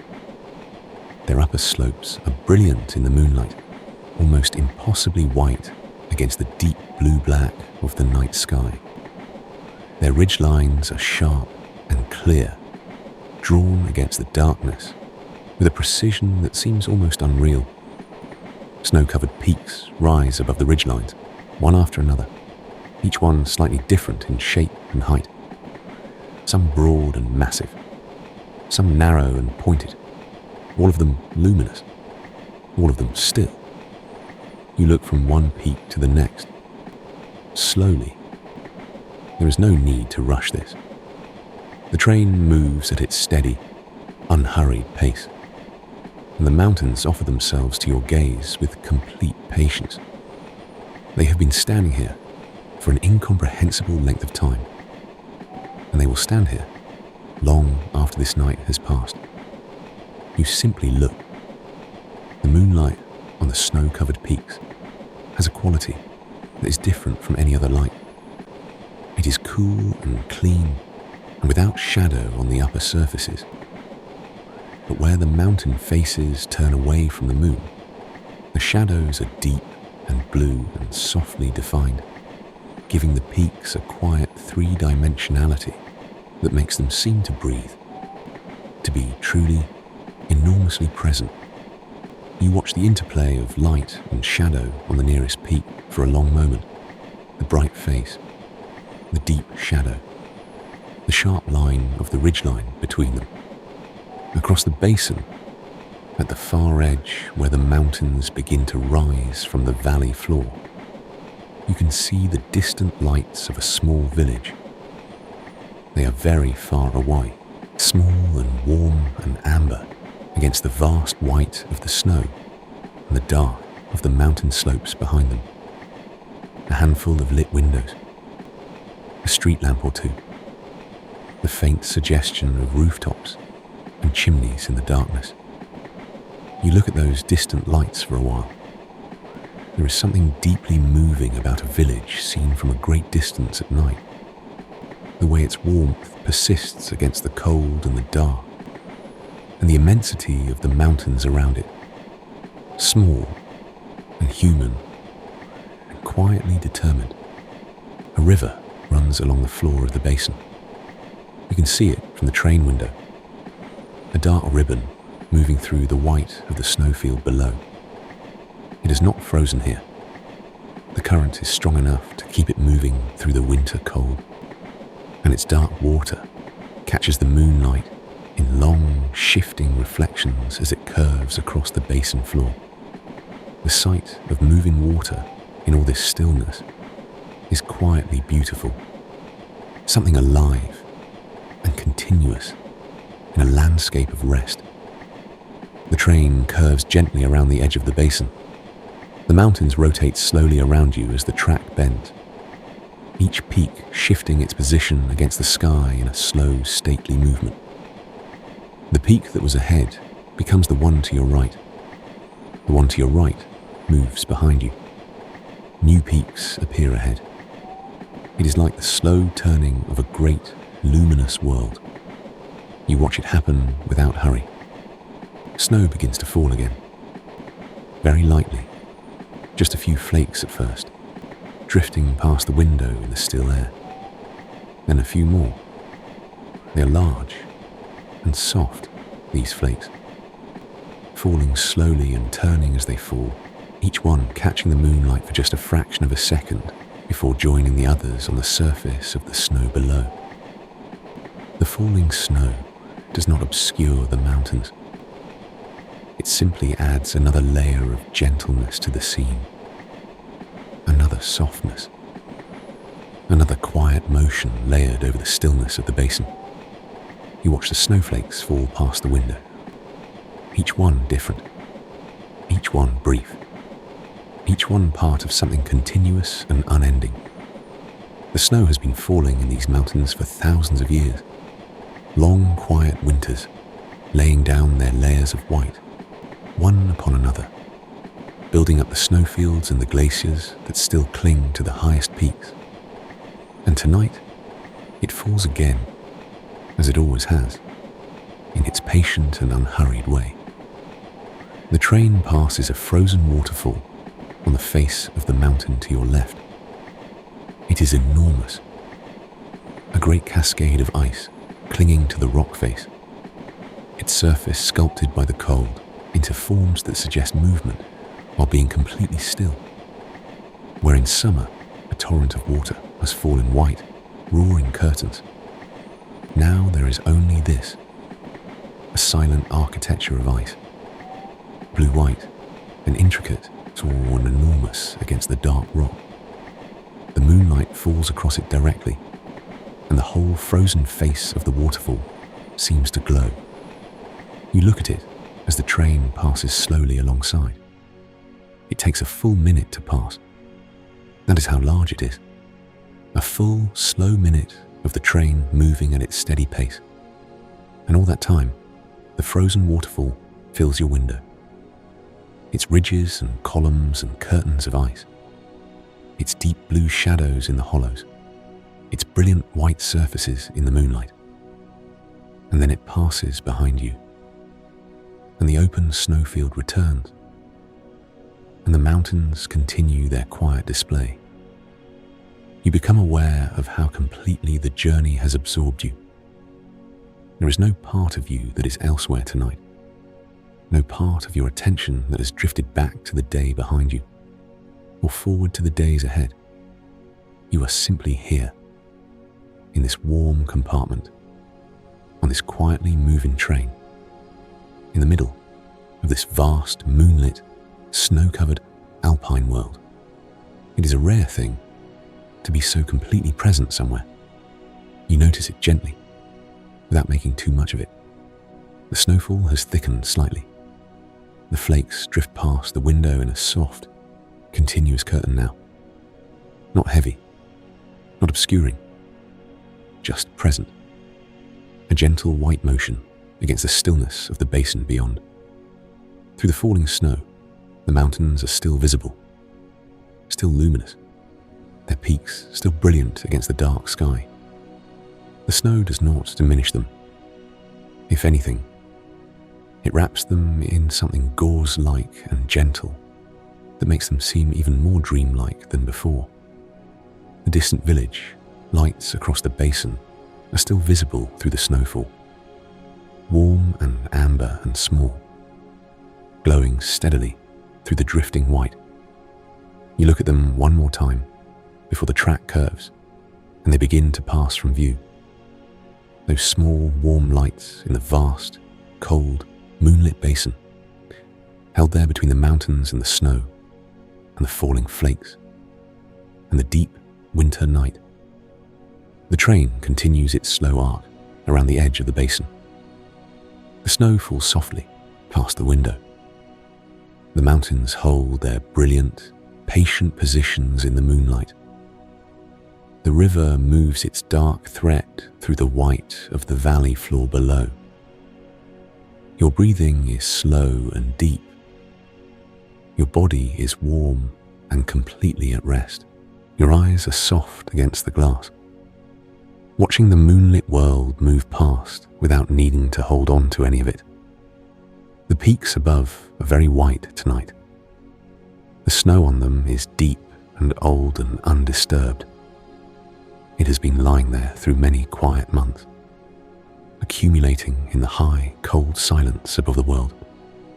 And now the moon touches it, and it glows, quietly, completely, without effort, the way the most beautiful things always do. And the train carries you gently around the edge of the moonlit basin, deeper into the Alpine night. The Alpine basin has passed behind you. The track descends now, slowly and gently, and below, a river valley opens up in the moonlight. You feel the descent begin beneath you, the same subtle shift you felt when the train began to climb earlier in the journey, but reversed now. A gentle easing, a quiet release of effort, the train leaning back slightly into the downward slope, its wheels finding a new, softer cadence on the rails. The mountains are still all around you, but the valley below is beginning to appear. Through the window, the landscape drops away to your left. The ground falls in long, smooth terraces of snow, each one lower than the last, stepping down toward the valley floor in wide, gentle shelves. On each terrace, the snow lies undisturbed and pale, its surface shaped by the wind into the softest of forms. Far below, the river is visible again, wider now than it was in the basin above, moving through the valley floor in long, easy curves, its dark water catching the moonlight in broad, shifting bands of silver. The track follows the descending slope in a series of wide, looping curves. Each curve brings the valley a little closer. Each loop reveals a new section of the river below, a new arrangement of the snowfields and the pine forests and the dark mountain slopes on the far side. You watch it all unfold through the window with the same unhurried attention you have given to everything on this journey. There is no need to hold on to any of it. It simply passes, and you simply watch. And that is enough. The river valley is different from the high basin above, softer somehow, more sheltered. The mountains on either side are still large, but they feel less exposed here, their slopes more thickly forested, the pine trees climbing from the valley floor, almost to the ridgelines above. The forest gives the valley a sense of enclosure and warmth that the open basin did not have. It feels like moving from a wide open room into a quieter, more intimate one. The track levels out as it reaches the valley floor. The descent is complete. The train's rhythm settles back into its familiar, even pulse. The gentle rocking of the carriage resumes its slow, steady motion, and you feel your body respond, settling a little deeper into the seat, releasing the last small trace of the subtle alertness that the descent had created. The river is close now. The track runs along its eastern bank, separated from the water by just a narrow strip of snow-covered ground and a low embankment. You can see the river clearly from your window. Its surface is wide and dark, moving with a quiet, continuous strength through the valley. Here and there, along its edges, thin plates of ice have formed where the current is slower. They extend a short distance from the bank before giving way to the open, moving water at the center of the river. The moonlight catches the edge of each ice plate and traces it in a thin line of silver. The sound of the river does not reach you inside the compartment. The glass of the window holds it out, but you imagine it anyway. The low, continuous murmur of moving water over stones, the faint sound of the ice plates shifting, the quiet of a river in winter, which is a different quiet from the quiet of a frozen lake or a snowfield, a quiet that moves. You find the imagined sound as restful as any real sound you have heard tonight. A heron stands on the ice at the river's edge. You almost miss it. Its grey form is so still against the pale ice and the dark water that it takes a moment for your eye to separate it from its surroundings. But then you see it, standing perfectly motionless on one leg, its long neck folded, its head slightly bowed. It does not react to the passing train. It simply stands, patient beyond patience, still beyond stillness. A creature so entirely at rest in its own existence that the world passing beside it does not register as anything worth responding to. You watch it until the train carries you past, and it disappears behind the embankment.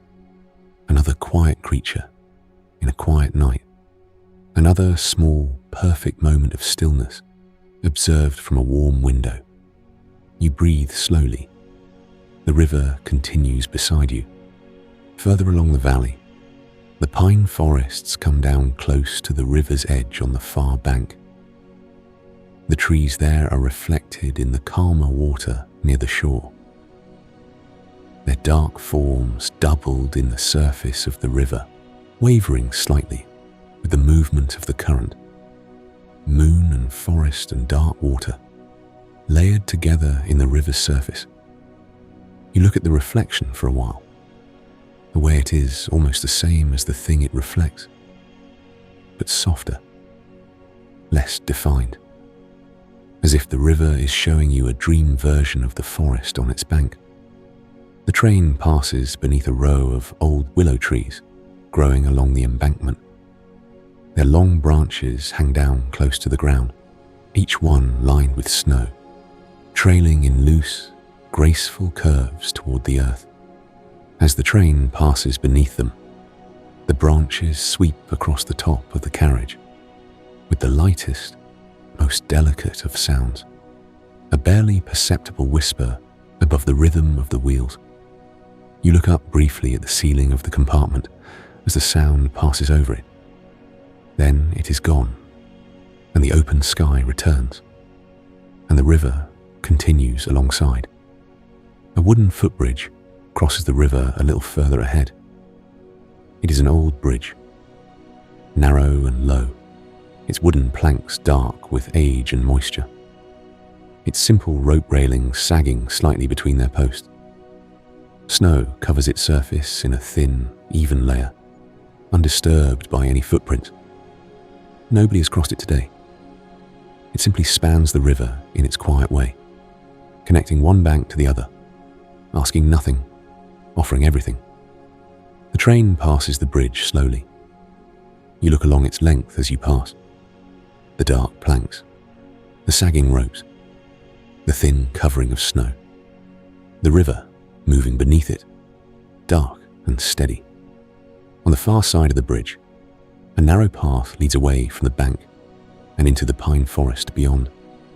It disappears among the trees almost immediately, swallowed by the darkness and the density of the forest. Where it leads, you do not know. Somewhere deeper into the valley, somewhere quieter still. The river makes a wide curve ahead, and the track follows it. The curve is long and slow, and as the train rounds it, the full length of the valley opens up ahead for a moment. A long, straight corridor of snow and river and forest, stretching away into the distance where the mountains close it at the far end. The moonlight falls along the entire length of it, illuminating the river's surface in a long, bright band, lighting the snowfields on either side, touching the upper slopes of the forests with a pale, silvery edge. It is one of those views that seems almost too composed to be real. You look at it for as long as it remains in view. Then the curve completes itself, and the track straightens, and the valley closes back into its more intimate, enclosed form. The river is still there beside you. The forest is still there on both banks. The mountains are still above. Your eyes are heavy now, not uncomfortably so, just heavy in the way that eyes become when they have been resting for a long time on soft and moving things. When the light around them has been low and golden, and there has been nothing sharp or demanding to look at, you let them rest, half closed, watching the river through the lower part of the window, the dark water, the silver ice edges, the reflected moonlight moving in its slow, continuous way on the surface. The train carries you along the river, slowly, gently, without interruption. The valley holds you on all sides. The forest stands on the slopes above. The mountains rise beyond the forest, their peaks still white and luminous in the moonlight. And the river moves beside you, continuous and dark and quietly alive, carrying its own slow journey through the sleeping valley. The river has been your companion for a while now, its dark water moving quietly beside the track. And ahead, a small station appears in the valley. You see the light first, a single lamp burning at the end of a short platform, its warm glow falling across the snow in a soft, circular pool. Then a second lamp at the other end, and between them, the gentle outline of a small station building, its windows lit from within, its roof carrying its patient load of snow. The train slows almost imperceptibly as it approaches. This station is smaller even than the one you passed through earlier in the journey. There is no village visible beyond it, just the station itself, standing quietly at the edge of the valley, surrounded on 3 sides by the pine forest, and on the 4th by the river. A solitary place. A place that exists simply to offer a moment of pause in the long journey through the mountains. You watch it come closer through the window with a quiet, unhurried curiosity. The platform is made of old stone. Its surface is worn smooth by many years of use. And tonight, it is covered in a thin, even layer of snow that no footsteps have disturbed. Along the edge of the platform, facing the track, a long wooden bench runs the full length of the building. Its slats are dark and smooth, and a fine dusting of snow lies along the top of each one. A window box beneath the station's main window holds the dry, pale stems of last summer's flowers, their form skeletal and delicate against the stone wall behind them. The train moves slowly alongside the platform. You look out at it as you pass. The stone surface, the long bench, the window box with its winter stems, the warm light falling from the station windows onto the snow outside. A small blackboard is mounted beside the station door. On it, in careful chalk letters, a departure time is written. The letters are neat and unhurried. Someone wrote them with care, in the way that things written in quiet places always seem to carry a particular care.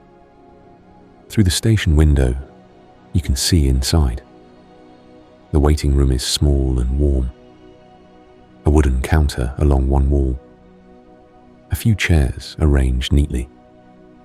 A large iron radiator beneath the window, its surface painted cream, its warmth visible in the way the air above it seems to waver very slightly in the lamplight.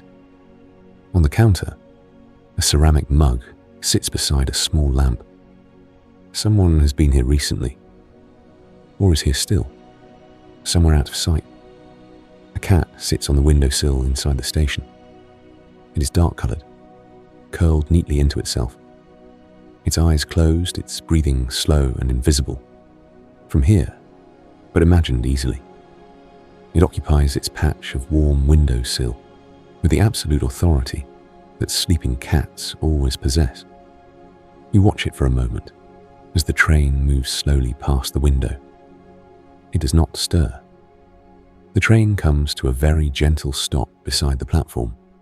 Not a jarring stop, nothing so abrupt. Simply a gradual, patient slowing until the motion ceases entirely and the world outside the window becomes completely still. The silence is remarkable. With the train no longer moving, all the sounds of the journey disappear.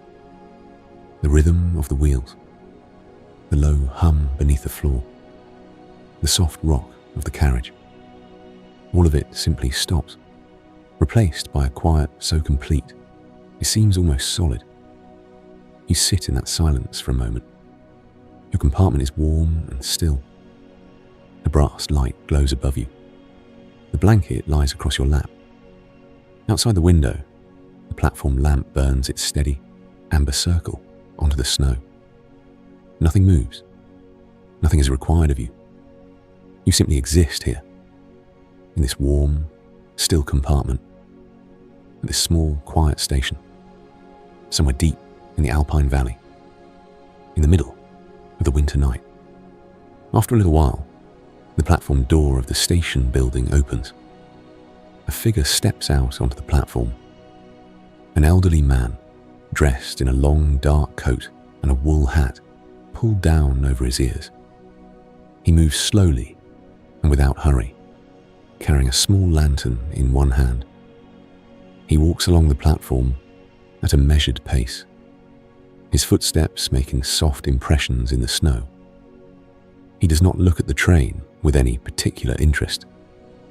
He has seen many trains pass through this station. He simply walks his familiar route along the platform, going about his quiet rounds in the way that people who tend to solitary places always do. He pauses at the far end of the platform, sets his lantern down on the bench there, reaches into his coat pocket and produces something small, which he examines briefly in the lamplight. Then he puts it away again, picks up his lantern, and begins his slow walk back toward the station door.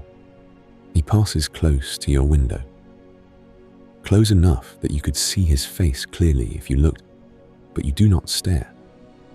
You simply note him in your peripheral vision, a quiet presence on a quiet platform, a person going about his unhurried tasks in the middle of the night. He reaches the station door and pauses, turns and looks out along the track in both directions, in the habitual, unhurried way of someone who has done this 1,000 times. Then he goes back inside, and the door closes softly behind him. The platform is empty again. A minute passes, perhaps 2. The snow on the platform is undisturbed except for the small, neat footprints the old man left on his walk. They lead from the station door to the far bench and back again, a quiet record of his brief presence in the cold. The lamplight falls across them, giving each small impression its own faint shadow.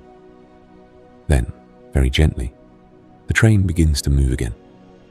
Not with a jolt, not with any sudden announcement, simply a barely perceptible stirring beneath you, the hum returning, the floor trembling very slightly, and then the platform beginning, slowly and quietly, to slide past a window.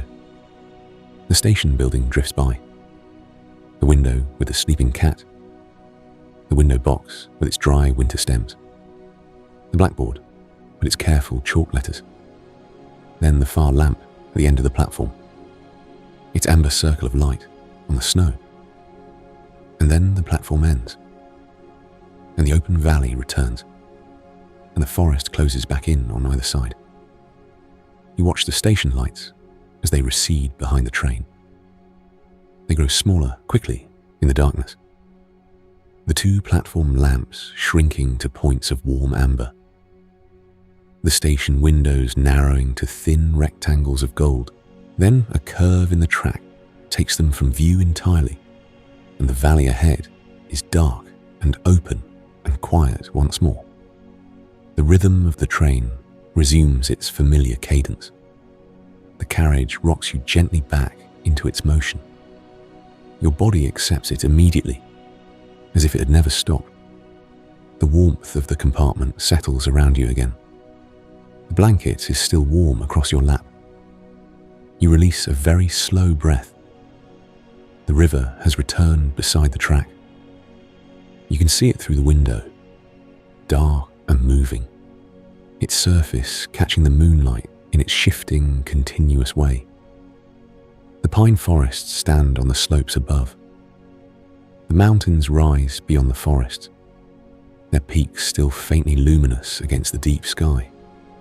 Everything is as it was before the station. The valley continues. The night continues. The train continues. Quietly, gently, without interruption. And the small station falls away behind you, into the darkness and the snow. The river valley has narrowed behind you. The train has begun to climb once more. And ahead, the highest point of the journey awaits. You feel the gradient returning beneath you, that same quiet leaning forward, that gentle gathering of effort in the motion of the train, the wheels finding their careful purchase on the rising rail, the rhythm of them changing just slightly, taking on a small but perceptible weight. The train is climbing again. Outside the window, the valley has closed in considerably. The wide, open floor of the river valley is gone. In its place, the track runs through a narrow defile between steep mountain walls, the rock rising sharply on both sides, streaked with ice and dusted with snow that clings to every ledge and hollow in the dark stone face. The sky above has narrowed to a strip, a long, deep blue corridor between the mountain walls, scattered with stars. The pine forests that lined the lower valley have thinned here. The trees grow more sparsely on these steeper slopes, their forms smaller and more windswept than the tall, straight pines of the forest below. They cling to the rock in whatever purchase they can find, their shapes bent slightly by the prevailing winds of the high pass, their branches reaching more strongly in one direction than another. They have a particular beauty, these high-altitude trees, a beauty earned by difficulty, by the patient persistence of growing in a hard place. The track winds upward through a series of tight curves, each one steeper than the last, each one revealing, as the train rounds it, a new face of the mountain above, rock and ice, and thin, wind-scoured snow, the occasional dark cleft where the rock has split along an ancient fault line, its interior shadowed and deep. The train takes each curve with the same unhurried confidence it has shown throughout the journey. No straining, no urgency, simply a steady, patient climbing. Snow begins to fall more heavily now. Not a storm, nothing so dramatic, simply a thickening of the gentle snowfall that has accompanied the journey in its quieter moments. The flakes are smaller here than they were in the open basin below, finer, driven by a light wind that moves across the face of the pass in long, soft currents. You watch them drift past the window, angling slightly in the wind, filling the beam of the train's light with a soft, shifting white. The track passes close beneath an overhanging cliff. The rock face leans out above the train, dark and massive, its underside hung with long icicles that have formed from the slow drip of meltwater and refrozen in the cold. They hang in rows, translucent and pale, their tips pointing downward in perfect tapered point. As the train passes beneath them, the light from the carriage windows catches the icicles and makes them glow briefly, each one lit for just a moment from within, before the train moves past and the darkness returns. You press your face gently to the window and look upward. The cliff face rises above the train, enormous and close. Its surface is textured and complex up close. Bands of different rock lay down over millions of years, compressed and tilted and exposed by the slow forces of the earth. Snow fills every horizontal crack and ledge. Ice coats every surface the meltwater touches. It is the face of the mountain, up close, ancient and indifferent, and quietly magnificent. The train emerges from beneath the cliff, and the sky opens again. And there, ahead and above, you see the pass, a gap in the ridgeline, a notch in the high wall of the mountains, where the rock dips down between two peaks, and through which the sky is visible on the other side. Snow fills the pass in a deep, smooth saddle, its surface sculpted by the wind into long, flowing forms. The train is climbing toward it. You watch the pass as the train ascends. It grows closer with each curve of the track, the gap in the ridgeline becoming more defined. The sky beyond it, a slightly different shade of deep blue, from the sky on this side, the snow of the saddle glowing in the moonlight, brilliant and smooth. There is something quietly compelling about the sight of a mountain pass at night, the sense of threshold, of moving from one side of something vast to the other, of crossing a boundary that the mountains have held for an eternity. The wind is stronger here. You can hear it now, even from inside the compartment. A low, soft sound against the glass of the window. Not a howling wind. Nothing harsh or violent. Just the persistent, gentle pressure of the high-altitude air moving across the face of the pass, flowing around the body of the train with a sound like a long, slow breath. It comes and goes in soft pulses, present for a moment, then easing, then returning. You listen to it without any concern. It is simply the mountain breathing. The track makes its final approach to the pass through a long, straight section, cut directly into the slope. On your left, the mountain wall rises close beside the track. On your right, the slope falls away steeply into the darkness of the valley far below. You catch a glimpse of the valley through the window when you lean slightly forward. The river down there, tiny and dark. Its moonlit surface barely visible from this height. The forests covering the lower slopes in their dense, dark carpet. It looks very far below, very small and quiet and distant. And then the train reaches the pass. There is a moment, just a moment, when the track runs exactly along the crest of the ridge and the land falls away on both sides simultaneously. To your left, the valley you have been climbing from.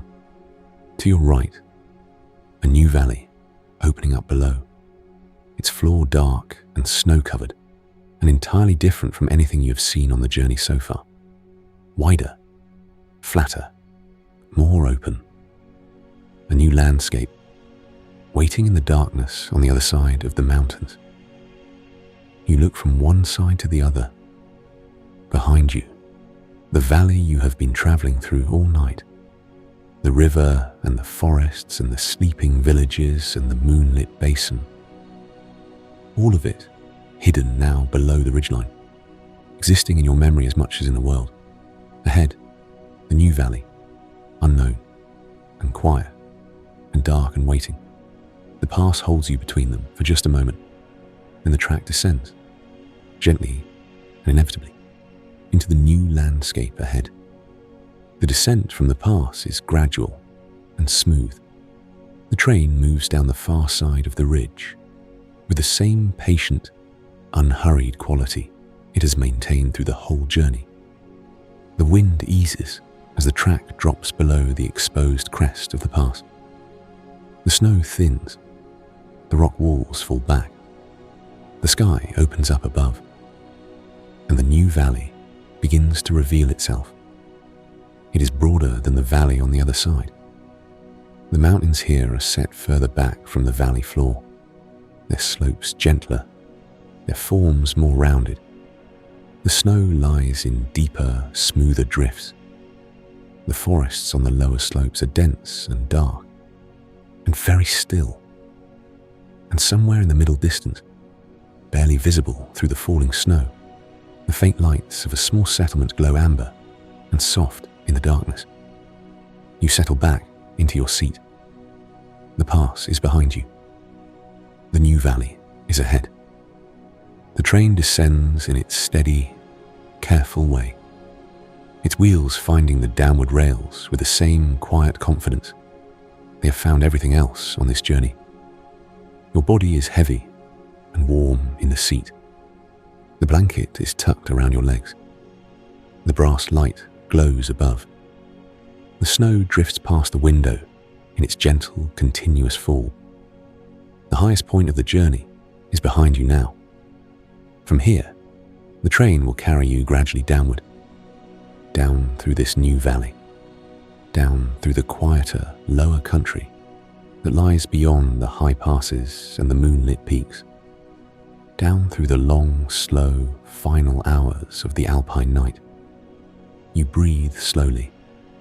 The new valley opens around the descending train. The distant lights grow very slightly closer.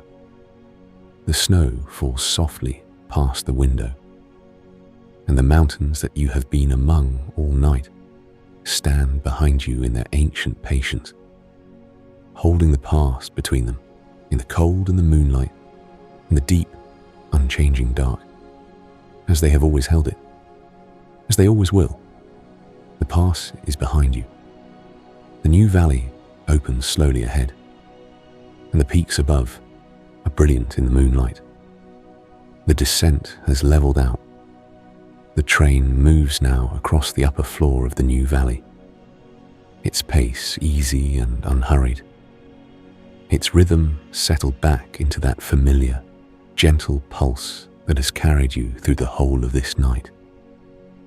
The gradient is almost flat here. The track runs in long, gentle curves across the valley, following the natural contours of the land with the patient wisdom of something laid down carefully, and with great attention to the shape of the earth beneath it. The peaks are extraordinary from here. On the far side of the pass, the mountains presented themselves in steep, close walls, dramatic and immediate and very near. But here, in this wider valley, the peaks stand back from the track and reveal themselves fully. Their complete forms, their full height, their whole relationship with the sky. You look up at them through the window and feel the quiet that always comes from looking at something vast and still. The nearest peak rises directly ahead of the train. It is broad at its base, its lower slopes thickly forested, the dark pine trees climbing high before giving way to open snowfields. Above the snowfields, the rock face rises steeply, its surface plastered with snow and ice that catches the moonlight in long, brilliant sweeps. And at the very top, the summit, a broad, rounded crown of snow, so white and so clean against the deep blue of the sky that it seems almost to emit its own light, rather than simply reflect the moon's. You look at that summit for a long time. There is something about the highest point of a mountain, seen at night, under a full moon, that reaches a place in the mind that ordinary things do not reach. Something that quiets the last remaining movements of thought. Something that makes the distance between here and there feel not like absence, but like rest. You simply look, and the peak simply is. To the left of the first peak, a second one rises, narrower, sharper, its ridgeline more defined against the sky, its summit a pointed triangle of white, precise and clean. Snow plumes from its highest point in a thin, continuous stream, blown by the high-altitude winds into a long, pale banner that trails away to the east and dissolves into the darkness. You watch the snow plume for a while, that continuous, delicate streaming of snow from the very top of the mountain, moved by winds so high and cold that they exist in a different world from the still, quiet valley below. A third peak appears as the track curves to the right. This one is the furthest away, lower on the horizon, its form softer than the others, its edges rounded by distance, and the fine snow that continues to fall across the valley. It sits behind the first two peaks, like something receding into a dream, present but soft, real but barely. You look at all three peaks together for a moment. Three different forms, three different heights and shapes. All of them still. All of them patient. All of them ancient beyond any measure of time that feels real. The snowfields below the peaks are vast. They extend from the base of the rock faces, down across the upper valley, in long, unbroken sweeps. No trees up there, no rock visible, just snow lying in its deep, accumulated layers, its surface shaped by the wind into subtle, flowing forms that catch the moonlight differently at every angle. The moonlight on those high snowfields has a quality unlike anything in the lower parts of the journey. Up here, with nothing to interrupt it, the light falls clean and cold and complete across the snow. Every surface is illuminated. Every gentle rise and hollow and drift and ripple catches its share of the moon's light and returns it to the sky in a soft, continuous glow. The whole upper valley seems to breathe light tonight. Not a warm light, not the amber warmth of the village windows or the golden glow of the compartment lamp. A cool, blue-white light, the particular light of snow under a winter moon, ancient and clean, and belonging entirely to this place. You look at it and breathe slowly. The train passes through a shallow cutting in the valley floor. The embankments rise on either side, their crests level with the bottom of your window. For a few minutes, the peaks disappear behind the embankment tops, and the view narrows to a corridor of white on either side, and a strip of deep blue sky above. Then the cutting ends, the embankments fall away, and the peaks return, larger now, as the train has moved closer to the base of the mountains during the cutting's passage. A glacier is visible on the face of the highest peak. You've been aware of it for several minutes.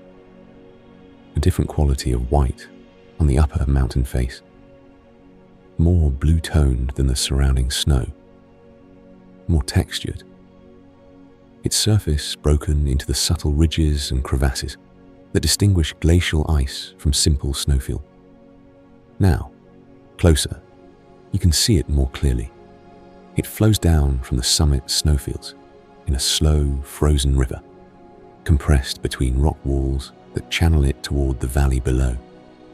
Its surface is deeply crevassed near the top, the cracks showing as dark lines in the blue-white ice. Further down, where the glacier spreads and flattens, its surface becomes smoother, the blue of the ice deeper and more uniform. It has been moving, this glacier, for thousands of years, flowing downward at its imperceptible pace, carrying within it the compressed layers of countless winters, each one a band of ice preserved deep inside the blue mass of the glacier's body. You think of this briefly, gently, without trying to hold the thought. All those winters, all that snow, all that quiet, accumulated time. The train curves away from the direct view of the glacier. The mountain face moves to your right, and then behind you, as the track follows the curve of the valley. The glacier disappears from view, replaced by the lower slopes of a different part of the mountain range, these ones more forested, their forms softer and darker against the sky. Ahead, the valley floor is entirely open. No forest here, no embankments, just a wide, flat expanse of snow stretching from the track to the base of the mountain slopes on either side. The moonlight line across it in one unbroken, luminous sheet. The track runs straight through the middle of it. A single, dark line crossing all that whiteness, disappearing eventually, where a slight curve in the valley takes it out of sight. You become aware of how quiet your breathing has become. Not shallow, not strained, simply very slow, very deep. Each breath arriving and departing with an ease that feels almost effortless, as if the body has found a rhythm of rest so complete that breathing is no longer something you do, but simply something that happens. The peaks above continue their patient vigil, Snow plumes from the sharp summit to the east. The broad, rounded crown of the nearest peak glows in the moonlight. The distant third peak floats in its soft haze at the far end of the valley. All of them still. All of them ancient. All of them holding the valley in their quiet, enormous presence. The way they have held it through every night of every winter that has ever passed over this place. The train moves through the open snowfield, its wheels on the rails, its gentle rocking, its low, continuous hum beneath the floor, the moonlit peaks above, the vast white snowfield all around, and the deep, complete quiet of the Alpine night holding everything, gently, completely, without end. The peaks have settled into the distance behind you. The valley has widened and softened, and the night has grown deeper still. You are deep in the journey now.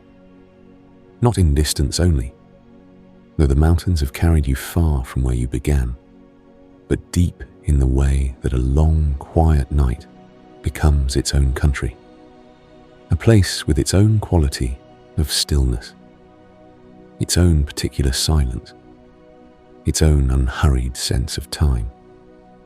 You have been traveling for a long while, and the traveling has become as natural as breathing. The compartment around you is unchanged. The brass light glows its steady gold above your head. The dark wood paneling holds its warmth on either side. The cream blanket lies across your lap, tucked gently around your legs. Everything in this small, warm space is exactly as it has been, and there is a deep comfort in that, in the unchanging quality of this room that moves through the night, in the way it holds its warmth and its stillness, regardless of what passes outside the window. Outside, the valley has taken on a softer quality. The dramatic, rocky faces of the high pass are far behind you. The brilliant snowfields of the upper peaks have receded into the distance. The landscape here is gentler, more rounded. The mountains still present on either side, but set further back. Their slopes more gradual, their forms more forgiving. The snow here lies in deep, soft drifts, not the wind-sculpted forms of the high ground, but the quieter accumulation of sheltered places, smooth and settled and still. The pine forests have returned. They line both sides of the valley in their dense, dark rows, climbing the slopes in the same patient way they have throughout the journey. But here, in this lower, quieter section of the valley, the trees seem older somehow, more deeply rooted, their trunks wider, their canopies more spreading, their presence more established and unhurried. The train moves between them with its familiar, gentle sound. You notice things more slowly now. Earlier in the journey, your attention moved from detail to detail, with a quiet curiosity. The lanterns of Zermatt, the bridges over the gorges, the frozen waterfall, the glacier on the peak, each thing offering itself to your gaze, and your gaze accepting it with interest. But now, deeper into the night, the attention has changed. It has not disappeared. It has simply softened, widened. Rather than moving from detail to detail, it rests now on the general, the overall, the simple, continuing fact of the valley and the forest and the snow and the train moving through it all. A frozen meadow passes beside the track, wide and flat and entirely white, its surface so smooth and undisturbed that it looks almost liquid in the moonlight, as if the snow were not snow at all, but a still, pale water that has simply stopped moving. A single fence runs across the meadow at its far edge. Old wooden posts, connected by rusted wire, their tops capped with small rounds of snow. The fence runs in a long, straight line from the forest edge on one side to the forest edge on the other, dividing the meadow from whatever lies beyond it in the trees. The moon has moved. You notice this without having consciously tracked it, but comparing where it was when the journey began, low and bright above the eastern ridge of the valley at Zermatt, to where it is now, higher and slightly more westward, the passage of the night is visible. Time has moved. The hours have passed quietly and without urgency. The moon has traced its arc, and here you still are, warm and still, and moving slowly through the sleeping mountains. The train crosses a long, low bridge over a frozen lake. The lake is wide and perfectly flat, its surface a smooth expanse of ice, covered in a thin layer of snow. As the train moves out onto the bridge, the forest falls away on either side, and the full openness of the lake appears below. You look out across it. The moonlight lies across the entire surface of the lake in one clean, unbroken reflection. Not the shifting, broken reflection of the river, but something more complete, more still, a mirror of the sky lying quietly on the ice. Above the lake, the stars are reflected in the ice's surface. The same stars you have been watching all night, reproduced below in perfect silence. The faint arc of the Milky Way, the bright points of the winter constellations, all of it doubled. The sky above and the sky below, held apart by nothing more than the thin surface of the frozen lake. You look from the sky to the ice and back again, up and down. The same stars, the same silence, the same deep, patient night. The bridge ends, and the forest returns. The lake disappears behind the train, and the trees close back in on either side. But the image of it stays with you, that doubled sky, that still mirror of ice, reflecting the whole of the winter night above. You carry it quietly as the train moves on. Your body has settled into a depth of rest that is close to sleep, but not quite there. Your eyes open and close slowly.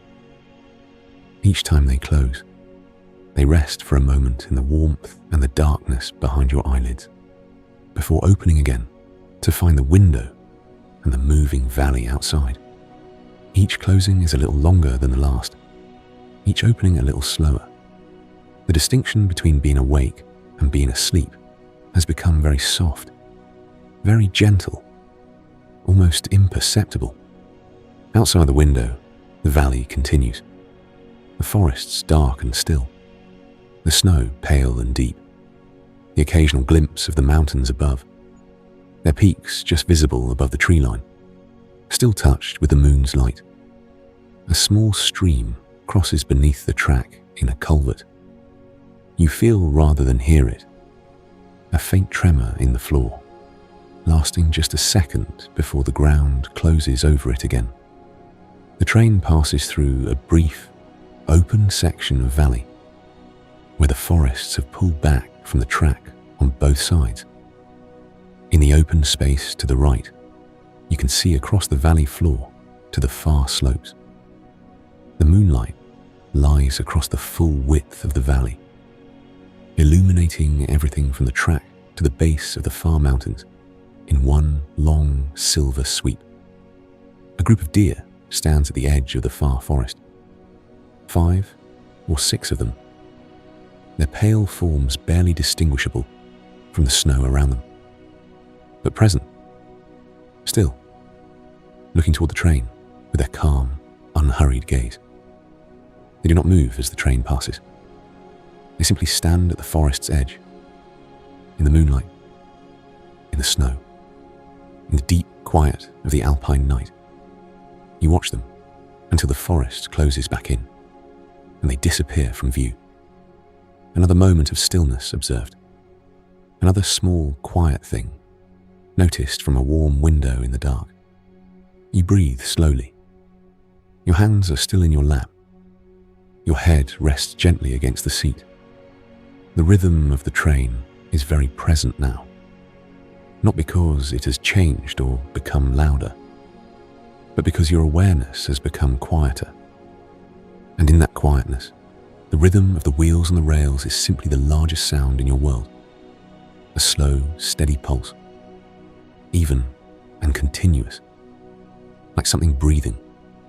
You let your own breath find it. In with the rhythm, out with the rhythm, slow and easy and perfectly natural. The valley ahead is darker and open and very still. The forests stand on the slopes. The mountains hold their quiet positions above. The snow lies in its deep, undisturbed layers across everything, and the train moves through it all, gently, steadily, carrying you deeper into the long, soft hours of the night, where the world grows quieter, and quieter still, and the distance between waking and dreaming becomes as soft as new snow. The valley has widened further. The mountains are gentler now, and across the dark landscape, village lights burn softly. You see the first light through the trees, a warm point of amber, glimpsed briefly between the dark trunks of the pine forest as the train moves. Then another, then a third, slightly lower, slightly further away. A village is out there somewhere in the darkness. The forest thins, the trees pull back from the track on the right side, and the valley opens up beyond them, wide and flat and very still. And across it, set against the base of the far mountain slope, a small village rests in its winter sleep. You look at it quietly. The village lights are soft tonight. Not many of them. A handful of amber windows. A street lamp at a crossroads. Its circle of light falling on empty snow. The faint outline of a church tower. Its pale stone just visible against the dark slope behind it. Everything still. Everything resting. You watch the village as the train moves slowly past. It does not change. It does not stir. It simply exists there, on the far side of the valley, in its quiet and its warmth and its winter sleep. Small and steady and patient. The train curves gently, and the village passes from view. The forest closes back in on the right side. The valley narrows slightly, and ahead, the track runs straight and dark between the trees. You settle a little deeper into your seat. Another village appears, further away than the first, higher on the slope. Its lights are smaller, more scattered. A few warm windows in the darkness of the mountainside, arranged in the loose, unhurried pattern of a very old settlement that grew without plan or intention, simply house by house, over many quiet generations. You look up at those lights for a moment, high on the slope, small against the dark mountain above them. There is something deeply comforting about lights on a hillside at night, the warmth they carry across the darkness, the quiet evidence of lives being lived in sheltered rooms, behind closed shutters, beneath warm blankets. You look at them and feel something settle further inside you, something soft, something restful. The lights of the hillside village grow smaller as the train moves. Then a ridge of dark pine trees passes between you and them, and they disappear entirely, gone back into the mountain night. The valley is very quiet now. The forests on either side stand in their patient dark. The snow lies still and deep. The mountains hold their gentle positions above the tree line, their peaks just faintly luminous against the sky. No wind, no movement, just the train, moving slowly through the stillness. A third village appears ahead. This one is closer to the track than the others. You can see more detail here. A narrow road running between stone buildings. A small square with a dark fountain at its center. 2 or 3 lit windows in a row of old houses. Their light, warm and very still. The train passes slowly alongside. One window is brighter than the others. Warm yellow light behind thin curtains. The curtains glowing softly from within. Someone still awake in that room. Or perhaps a lamp left burning through the night, keeping its quiet vigil in the sleeping house. You watch the window as it passes. Then it is gone, and the square, and the stone buildings, and the dark fountain, and the open valley returns. You look out at the darkness ahead. The track runs forward into it, straight and quiet. The forest stands on either side. The snow reflects what little light the sky offers, keeping the valley from complete darkness. Everything is soft. Everything is still. Your eyes rest on the moving darkness outside the window, not focusing on anything in particular, simply resting. The way eyes rest when the mind behind them has grown very quiet. The window is cool against the warmth of the compartment. The glass carries its faint reflection of the interior, the soft gold of the lamp above, the dark shape of your own resting form. Another light appears in the distance, far away, very small, a single amber point somewhere deep in the valley, set against the dark base of the mountains. A farmhouse, perhaps. A lamp left burning through the night. One small light in all that darkness. You watch it for a long time. It does not move. It does not flicker. It simply burns, steady and small and warm, in the vast, quiet dark of the Alpine valley. And then the train curves, and it passes behind you, gone, back into the night. The valley ahead is dark, no lights visible now, just the open snow of the valley floor, and the dark shapes of the forest, and the faint line of the mountains against the deep sky. Quiet, still, deeply, completely restful. Your breathing is slow, very slow now, each breath long and easy, each one arriving without effort and departing without effort. The blanket is warm, the seat is soft, the lamp above is steady and gold. The train moves on through the dark valley, gently, without hurry. The distant village lights are behind you now, small and warm and sleeping, held in their valleys and their hillsides, in their winter quiet, in the long, soft hours of the night. And ahead, only the darkness, the gentle darkness of a winter valley deep in the mountains. Snow and forest and sky, quiet and still and endlessly soft. The train carries you forward, gently, through the sleeping world. The valley moves quietly outside. The compartment holds its warmth, and the night has grown very deep. You stir gently in your seat, not from discomfort, simply the small natural movement of a body that has been still for a long while, shifting slightly, settling again into a new arrangement that is just as comfortable as the last.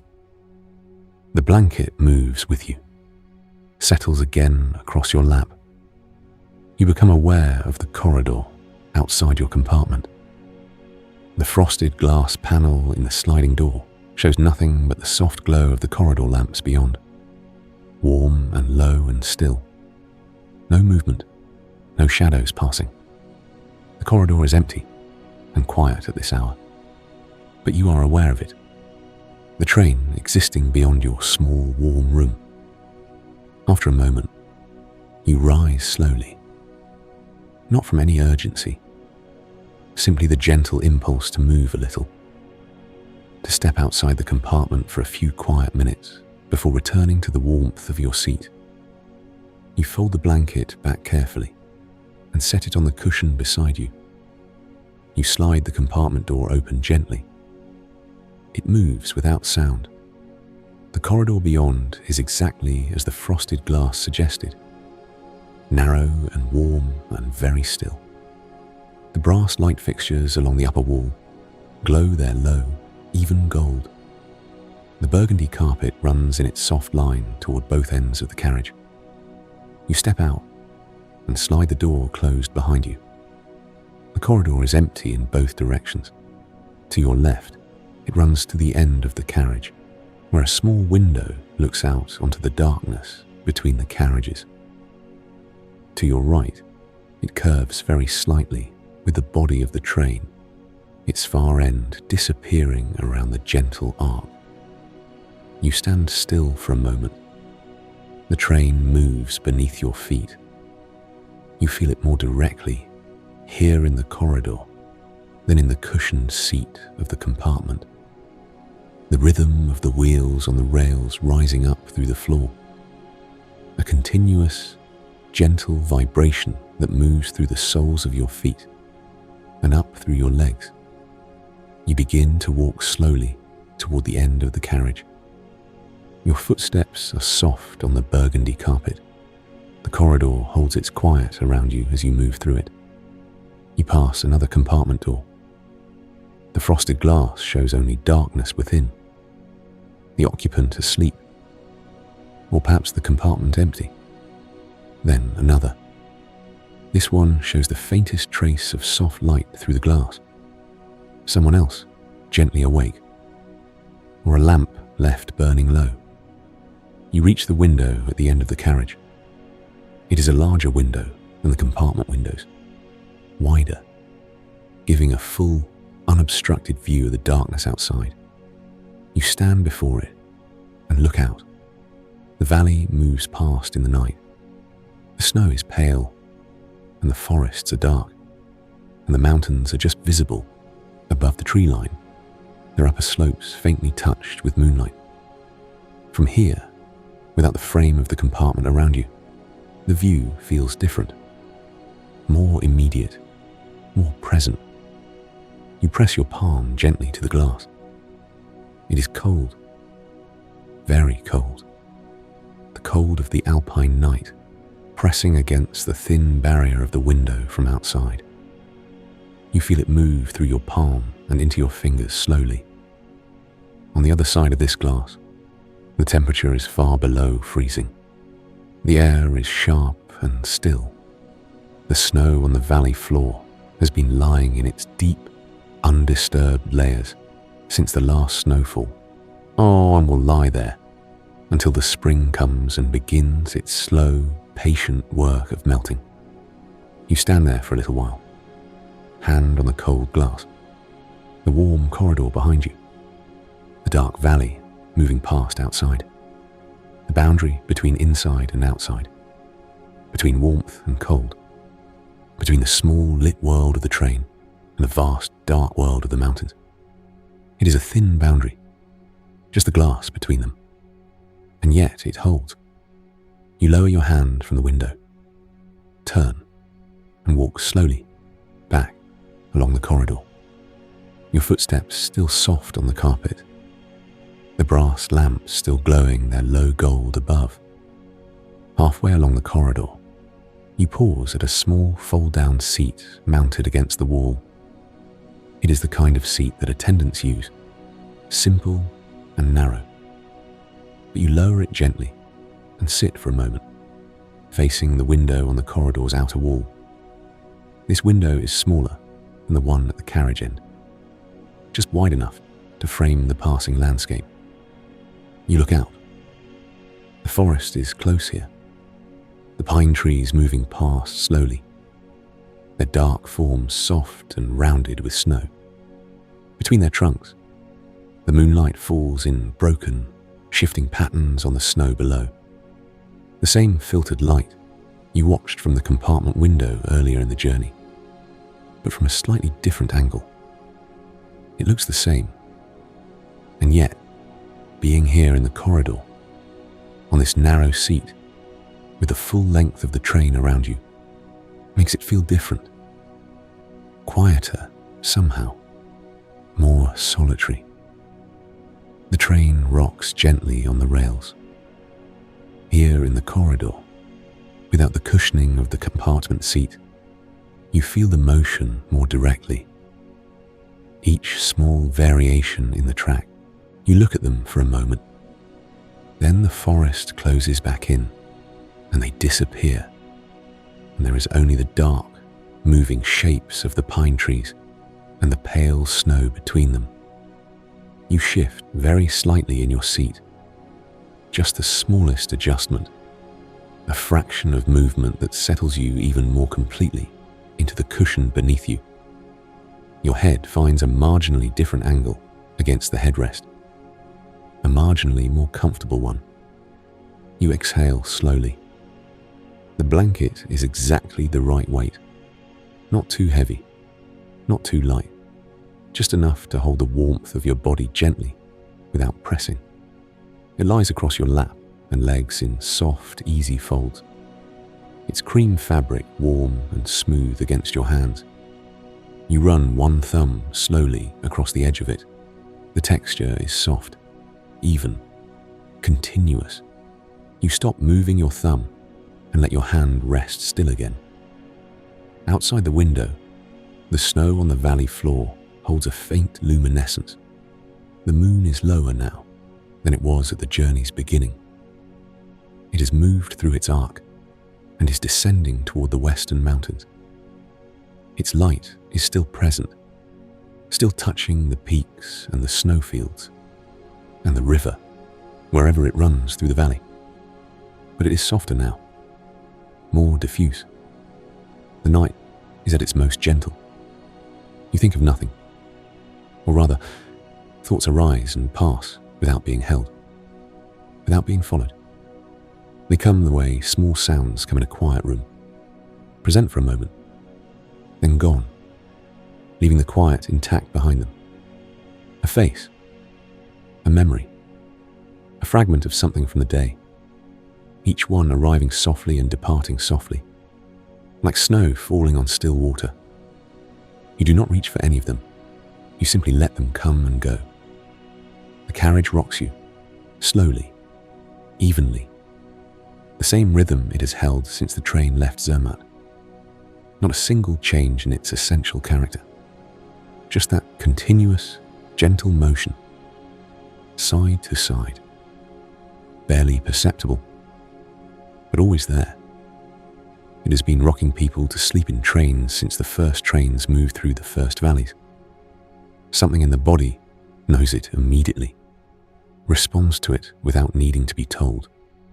Your eyelids are heavy, not struggling to stay open, not fighting anything, simply heavy in the way that eyelids become when the body behind them is completely at rest and the mind within has grown very, very quiet. They close for a moment. The darkness behind them is warm, complete, deeply comfortable. Then they open again, just slightly. The lamplight, the wooden walls, the window. Then they close again. And this time they rest there longer, in the warm darkness, the rhythm of the train moving through it, the gentle rocking, the low, steady hum, all of it present even with your eyes closed, all of it holding you. The compartment is warm and still. The brass lamp glows above. The train moves through the dark valley. The mountains hold the night on all sides, and you rest in the center of it all, warm, still, completely at ease, breathing slowly in the golden light as the train carries you gently through the sleeping world. The compartment is warm, the valley moves outside, and the rhythm of the train is all there is. You are not quite asleep, not quite awake.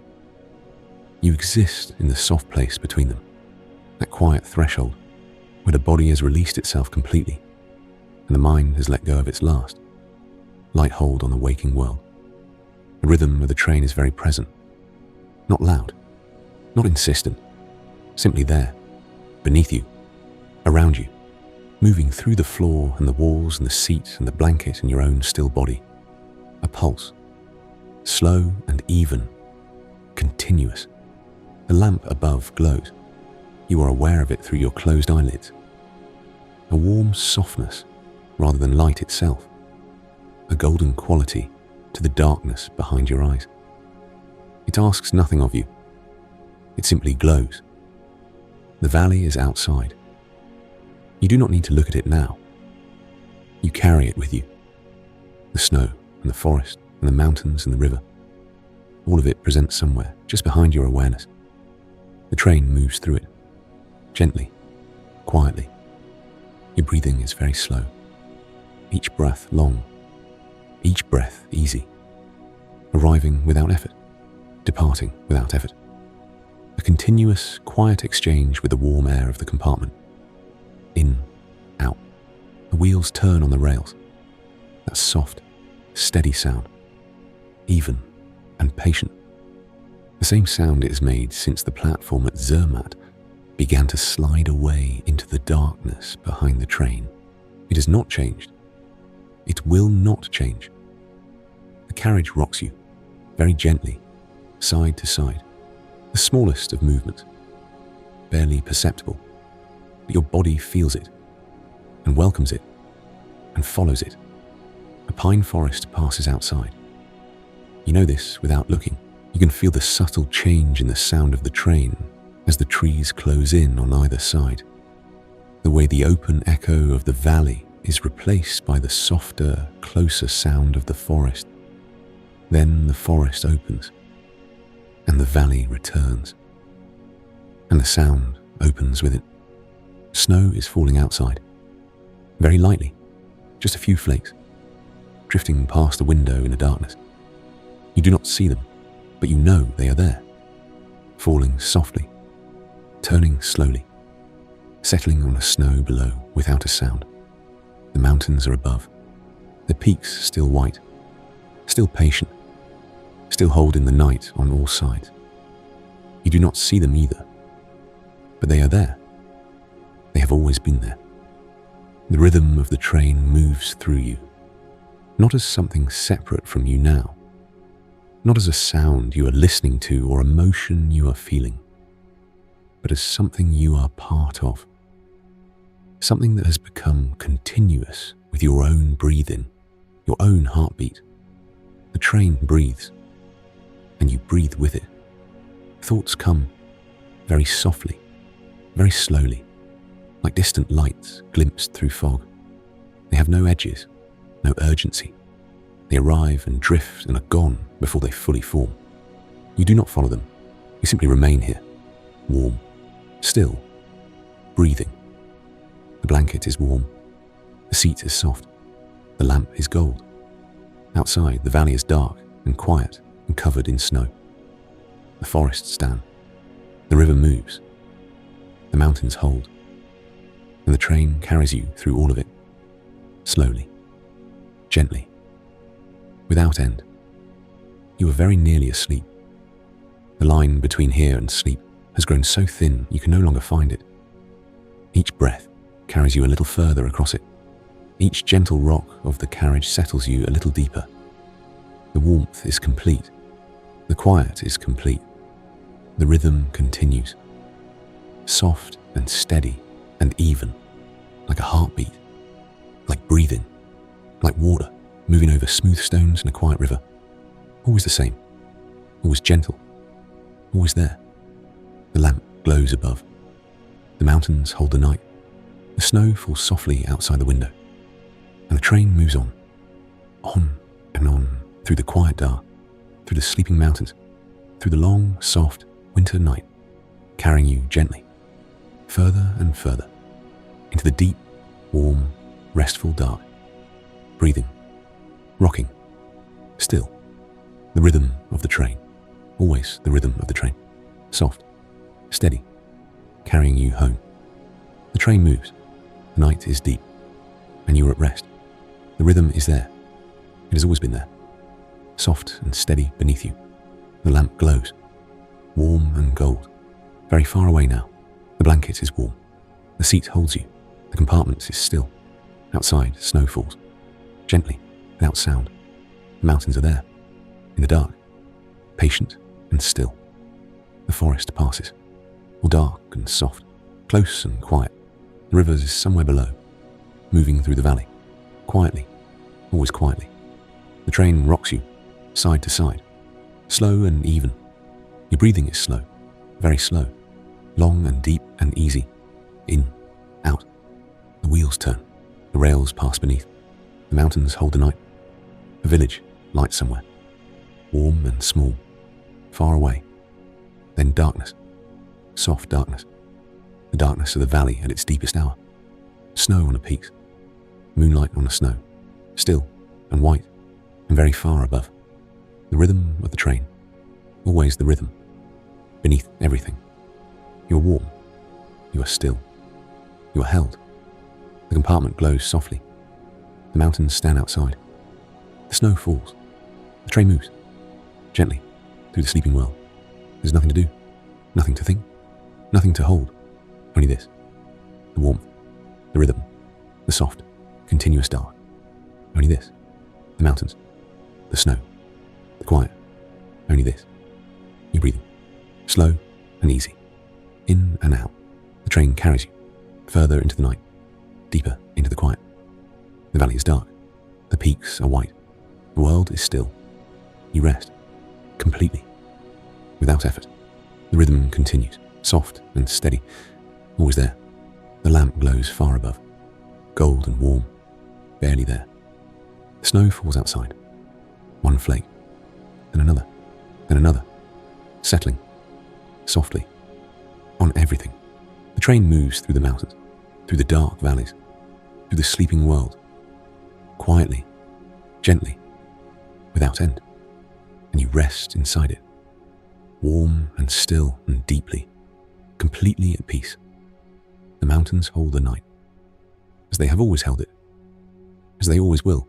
The snow falls, the river moves, the forest stands, and the train continues its quiet journey through the sleeping mountains, past the still villages, along the quiet rivers, on through the night, on through the dark, on through the soft, endless quiet of the Alpine world, carrying you gently, always gently, through the sleeping mountains.